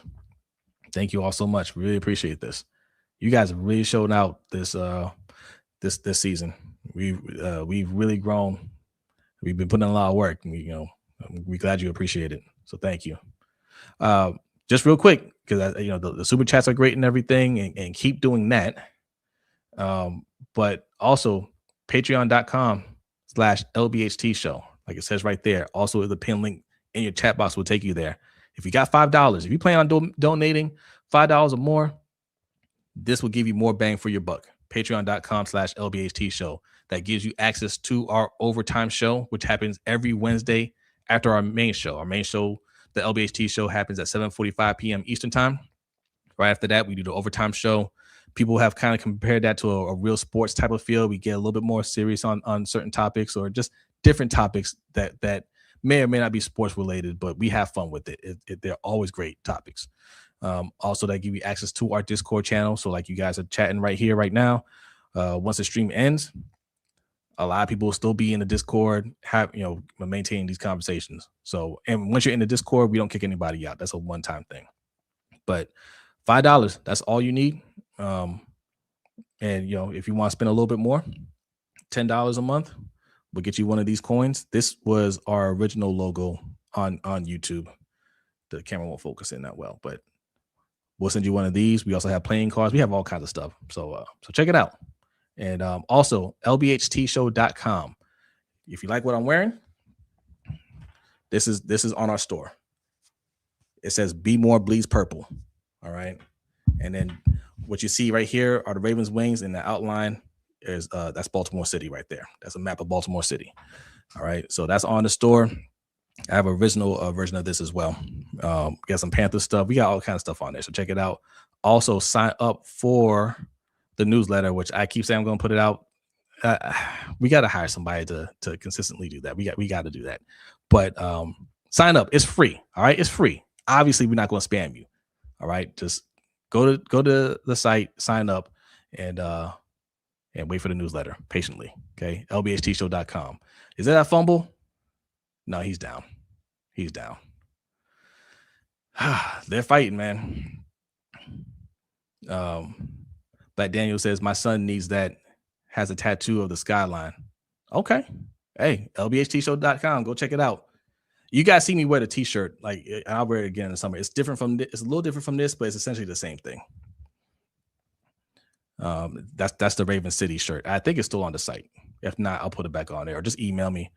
LBHTshow@gmail.com, and we can accommodate you. King of Demise says, unfortunately, so many people only follow media narratives. They don't have critical thinking. So look, it's tough. You guys are busy, right? We all have busy lives, and you may not have time to go look at everybody's perspective, or you might not even know who to follow, right? Some of you guys are just now seeing us, and you'll be on YouTube, but the algorithm will take you other places, right? And when you finally see us, you're like, damn, I didn't know you were here. You've been here this whole time, right? Like sometimes you just don't know. You don't have time to be searching for things. Life is life. Life is busy, right? So I wouldn't say some people it's not critical thinking. Some people it's just, hey man, I can only get bits and pieces here and there, so I'm only going off of what I hear. So what me, B, Hendo, Coach, we all try to do is push back against those narratives, right? And hope that the YouTube algorithm will push you our way. Hope that you guys spread the word, to anybody that you know what I'm saying, so they can check us out. And so far, I think we've been doing a pretty good job of that. Yes, Fells Point Mafia, baby. That's on the site too. You can get one of those. You see me wear those hoodies. Fells Point Mafia. Check it out. If you don't know, I don't know if I want to say it anymore. I don't even want to rehash all that. Fells Point Mafia. That's in reference to our special guest that was on here, Bobby Trossett, aka Bobby Baltimore. He was on one of our episodes. We had a very interesting conversation. You can look that up. It's called A Civil Conversation with Bobby Baltimore. All right. That's on the channel. And it is what it is. Look. Double AJ says, just found y'all last week. Glad I did. Salute. That's exactly what I'm talking about, right? Like that's why it's important that we stay consistent. The YouTube algorithm rewards those that are consistent. But me and B try to find ways of giving you that consistency and more content without burning ourselves out. It's a challenge. This stuff is work. It seems like we just get down here and start talking, but there's a lot of work behind it. So appreciate you guys. Really appreciate you guys. But the way we spread is by doing this. So people like Double A find us and subscribe and like I said, share this with your friends and family. That helps a lot too. Bobby Dundalk, see. It's like Daniel says, civil. It was civil. There was no yelling or anything like that. I mean, he thought he was going to get on here with a bunch of animals. He may seem like he's talking about it's going to be a bloodbath when I go on the show. Like, we don't have that kind of show over here, but we are going to hold you accountable for what you said. Just how it says y'all should be ashamed of what y'all did to the man. I didn't do anything to that man. Bobby Dundalk was shook. Listen, man, all him. We didn't do anything. We were very cordial when he came on the show, but we don't go for the BS either. Burnout is real. Facts. Burnout is real. And we'll talk about that maybe on an overtime show one day. Because that's really what I felt last year. We didn't put out as much content. I had a lot going on, family wise. It was tough. Last year was probably my toughest year. It was very hard for me to even just do the Wednesday show. But things have changed. Things have gotten better. Easier on my schedule. I have a lot more energy than I did last year for this. So that's why we're able to give you the morning show. Because last year, if we're being honest, probably about a year and a half ago, me and Hendo talked about doing a morning show. B immediately said no to that. B was like, no way I'm getting up that early. But we had talked about doing it, but I just didn't have the capacity for it. And then started doing it this year. I did like 1 or 2 streams in the morning. I said, Hendo, you trying to do this? And he was like, yeah, let's try it out and see how it goes. And it's been working. It's been going well. So we'll keep it up. It was civil. I'll give you that. Fair debate. Yeah. We don't look. We're gonna match your energy. We don't bite anybody's heads off when we, especially if you're a guest on the show. We're not looking to embarrass you. He asked for that smoke. He asked for that. We did not invite him on the show. He asked to be on the show, and he just started going off. And look, check it out. Check it out for yourself, and you make your own opinion. I'll say this: there were a lot of people. In fact, it's funny you bring that up. It's funny y'all brought that up because somebody watched the first video we put out where we called him a fraud. Well, I didn't call him a fraud. Let me be that clear. There's a thumbnail that had his picture and it said fraud. Okay, that's a question mark. Somebody watched that video or watched part of it and left a comment. He didn't appreciate what we were saying about him, right? Listen, you guys like certain YouTubers, you like our personalities, and you ride for us. I appreciate that, the ones that do it here, right? But if we say something wrong, right, or something that you don't agree with, we don't expect you to defend it. You know what I'm saying? Or if you hear somebody talking about us, saying that they didn't appreciate something that we said, we don't expect you to defend it if you don't know what was said, right? And I think what happened for a lot of his viewers when he started talking, because he talked about us for like a week, he didn't appreciate the video. And he was complaining on his show, he's complaining on the vote, and he just kept on ranting about us. And a lot of people had an image of us, right, of what they thought we would be like. And he told people to come, hey, come check him out on Wednesday. I'll be on there. I'm going to try and make it civil. That's why I titled it A Civil Conversation with Bobby Baltimore. He kept on saying, I'm going to be civil. I don't know how they're going to be. Right. And they came in the chat. ready for war, you know, and what they got was a very nice show, well thought out show, a show that we start every week with a Black History fact, you know, and we were talking football, and then we brought Bobby on, and we started pointing some things out, and a lot of people that watched him said, "Yeah, I didn't know that about him. I didn't. Oh, I never heard him say that before." Right? So, and that was our point. That was our whole point. Our whole point was, you know, you say you told your audience this and that, but the fact is, a lot of them didn't hear you say that. That's all. That's all. But go check it out. Bobby Baltimore is running a business. He's on YouTube all day. Well, we look, to be fair, I have no problem with. I told him that I don't have a problem. We run a business here. Lunch Break Hot Take is a business, right? But we try to be as authentic as possible, right? We don't want to be fake about anything. We are who we are. I'm an actual Ravens fan. B is an actual Panthers fan, right? Our takes are actual takes. We're not trying to be commercial. We're not trying to be radio. We're trying to be authentic, but we are a business, which is why we're always plugging our stuff. Like the merch, I'm always plugging merch. Everything that you see me here, I don't have my mug here, but you see me drinking out my mug. That's a Lunch Break Hot Take mug.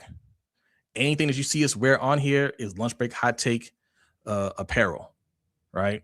Patreon.com/LBHTShow. That's for our membership, channel memberships as well. At some point, we're going to direct you to go to our website and just get membership straight off of there. But, you know, no, we're a business and we're trying to make some money, right?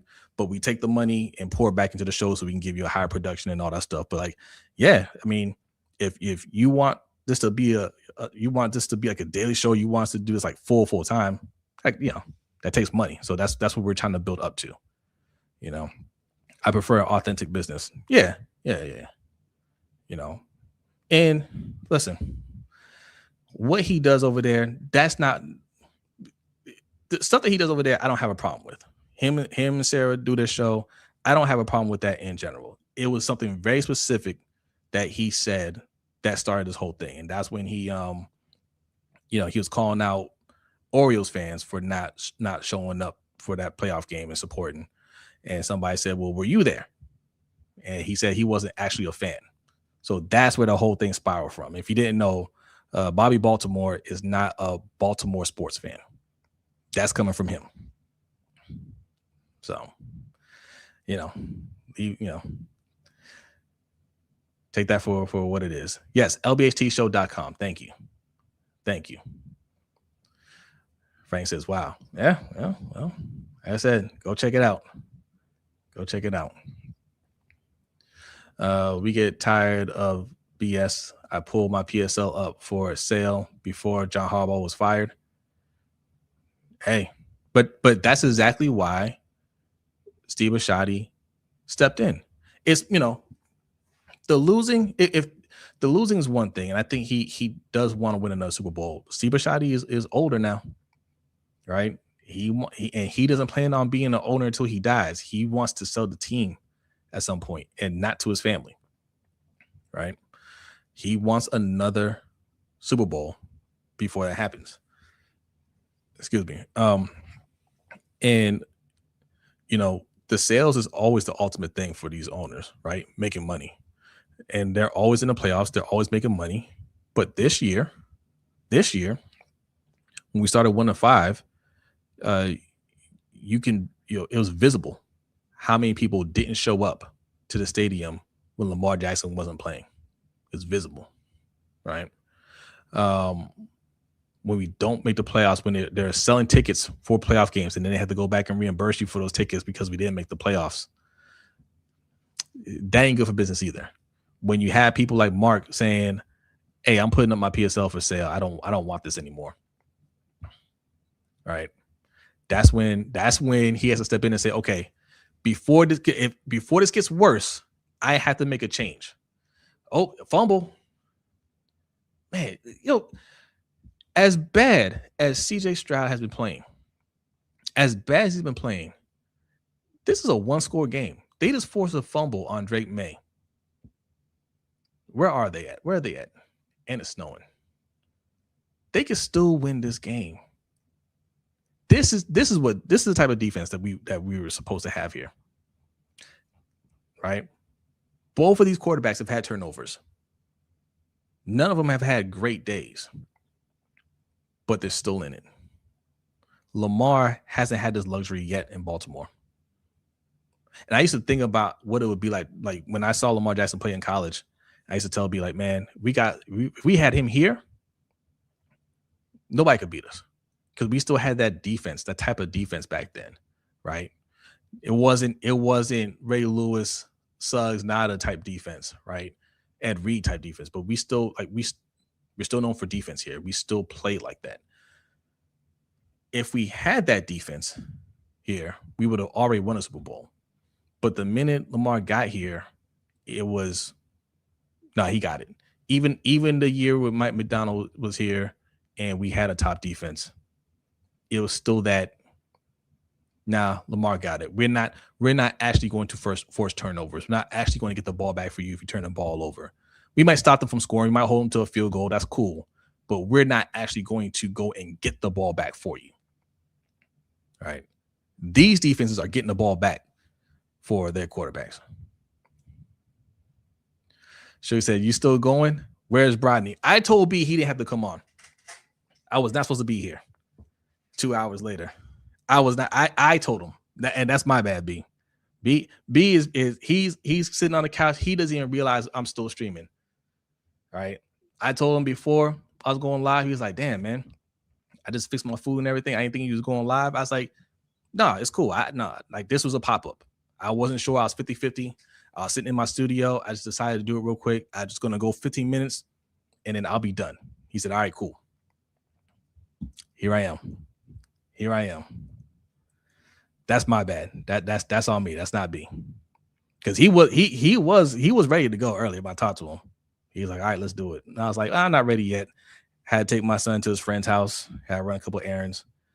And then I decided just to do it. Killer says, you cooking, Jose. Keep going. Unfortunately, we are almost at 2 hours. So I really have to go. Danny said Brodney got his feet kicked up, laughing that he didn't have to show his face today. You know, that's a joke with Brodney. Brodney really likes doing this stuff. That's just kind of his thing. I'm gonna act like I don't like doing it or whatever. He likes doing this stuff. You know, he was ready to go, but I told him, you know, if you're sitting down watching the game, you know, like don't bother. It ain't, you know, it ain't worth it. I'm not gonna be here long. But if he knew I was gonna be here for almost 2 hours, he would have ate and then got on here. So he said he acted like he didn't want to do Steel Conspiracy for 2 years, but he did it.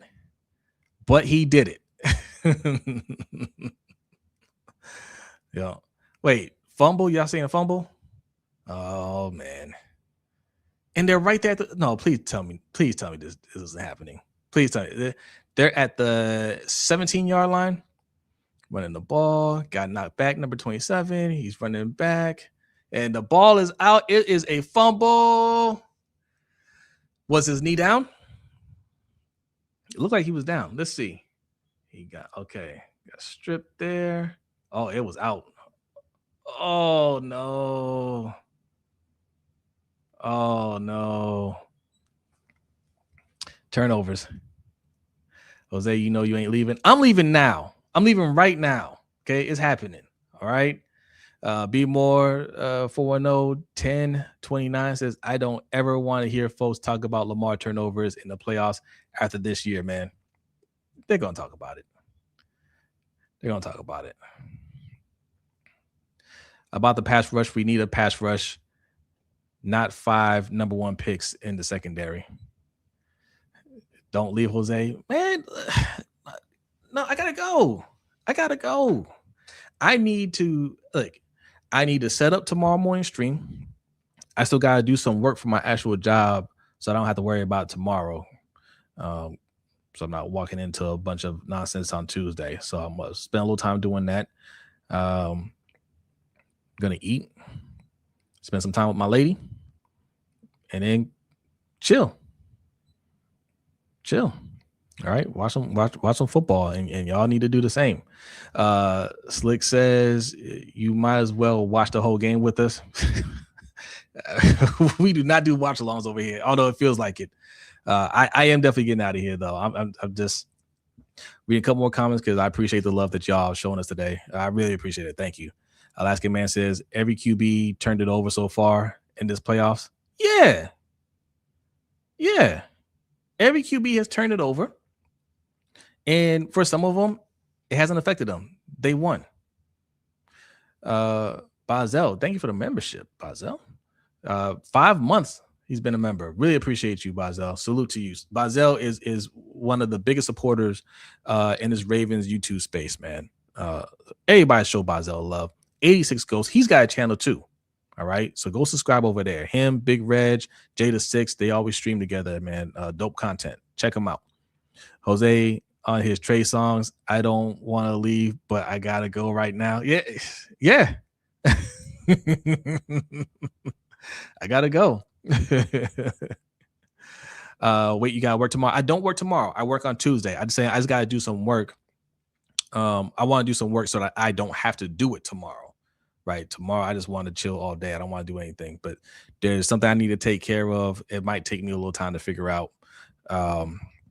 I'm in IT for y'all who don't know. I do IT, but there's something that a professor needs taken care of for Tuesday. Classes start back up on Tuesday, and he was hitting me up over the weekend, which I don't answer calls or anything on the weekends. But I saw the emails. He's panicking a little bit, so I'm like, all right, let me fix this so I can just might get in on Tuesday, say, hey, don't worry about it. It's taken care of. You're good. Boom. Right. I don't want to have to deal with that tomorrow, so I'm gonna deal with it tonight. Jose, you need to help me figure out my Adobe Pro. I sent in a ticket. I didn't see your ticket, but I'll help you with it. I can help you with Adobe Pro. You got the Creative Cloud? I can help you with Creative Cloud. That's easy. I was shocked at Bo Nix's entry. Yeah, man, that was near the end of the game. That sucks. That sucks. Yeah. Stream came right in time, man. Salute. Hey, salute to you. Appreciate y'all, man. No crying in the NFL, Allen. There is crying, man. He's allowed to cry. No. We're not calling him a crybaby, man. That's okay. Like that's tough. That's tough. That it's an emotional game. You put that much effort into it, man. You're gonna get emotional. I completely understand. Completely understand.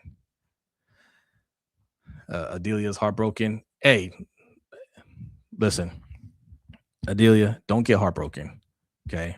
I'm in IT. We come up with solutions. I have a solution. And y'all might laugh, but don't laugh. Call Philip Rivers. Call up Philip Rivers. Right? Philip Rivers didn't fail the Colts. The Colts failed the Colts. He did what he had to do out there. You get Philip Rivers out there with the way that defense is playing, they can beat one of these teams. Definitely, if Houston comes back and wins, they can beat Houston.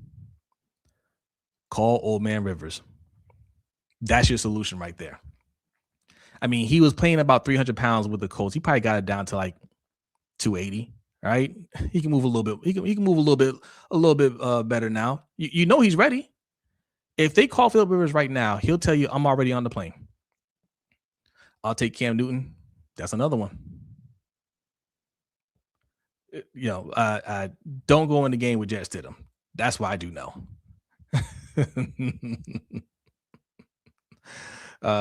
He is, Jose, always looking at referees. Yeah. Call Flacco. Flacco is on a team. If he was a free agent, you could call him up. But I don't think they can call him now. He's on a team. I believe the Bengals have his rights. Yeah, he don't want to be home with the kids. Facts. Kids and grandkids, right? He doesn't have 1 or 2 grandkids. So, all right, I'm out of here for real. I've gone over 2 hours. All right, I've broken the cardinal rule here, which is no 2 hours, but that's okay. We've been having fun. But I am going to end it here. turn your notification bells on because we are going to be doing a morning live stream. So I'll see you literally in like 24 hours. All right. One more question. What is it, Suge? What's your question? Matt Ryan out there. Matt Ryan about to be an executive. Oh, I'm glad you mentioned Matt Ryan because he's going to be a topic for our LBHT show on Wednesday. All right. He got hired as an exec. I forget his exact position with the Falcons, and you can go check it out. Cam Newton has some thoughts on that, and we're going to be discussing that on the LBHT show. So make sure you set your notification bells for that. Shook said, "Can you break down the difference between 4-3 and 3-4 defense?" You know who can break that down? Coach Evans from Sip to Tally Films. Okay, like it says right there in his name, Sip to Tally. You got Sip to Tally and more Sip to Tally. He's an actual coach. He's an excellent coach, and he will break down all the different types of defenses for you. Anything that you need to know about football, that's who you need to follow. Any answer I give you, I probably got it from Coach, if we're being honest. All right. Like when we're talking about breaking down film and plays and all that stuff, that's probably who I got it from. So that's what he says. I want to hear your take. I bet you do, Shug. Well, you know what? You can hear my take on Discord. All right. Because we're always there. Well, I'm not on there that often, but go to the Discord channel. All right. You can find that through our Patreon, patreon.com/LBHTShow. All right. I'll plug that one more time before we get out of here. All right, y'all. Go watch the rest of this game. It's going to be interesting how this turns out. It's going to be interesting. And then we have, what's the night game? The Bears and the Rams. The Bears and the Rams. Man, this has been some excellent football. Excellent football. All right. Y'all be great. I'll see you in the morning. I'll give you an outro here. Let me give you some credits. Let me get the right one. Bam. All right. Now I'm out for real. Y'all be great. Peace.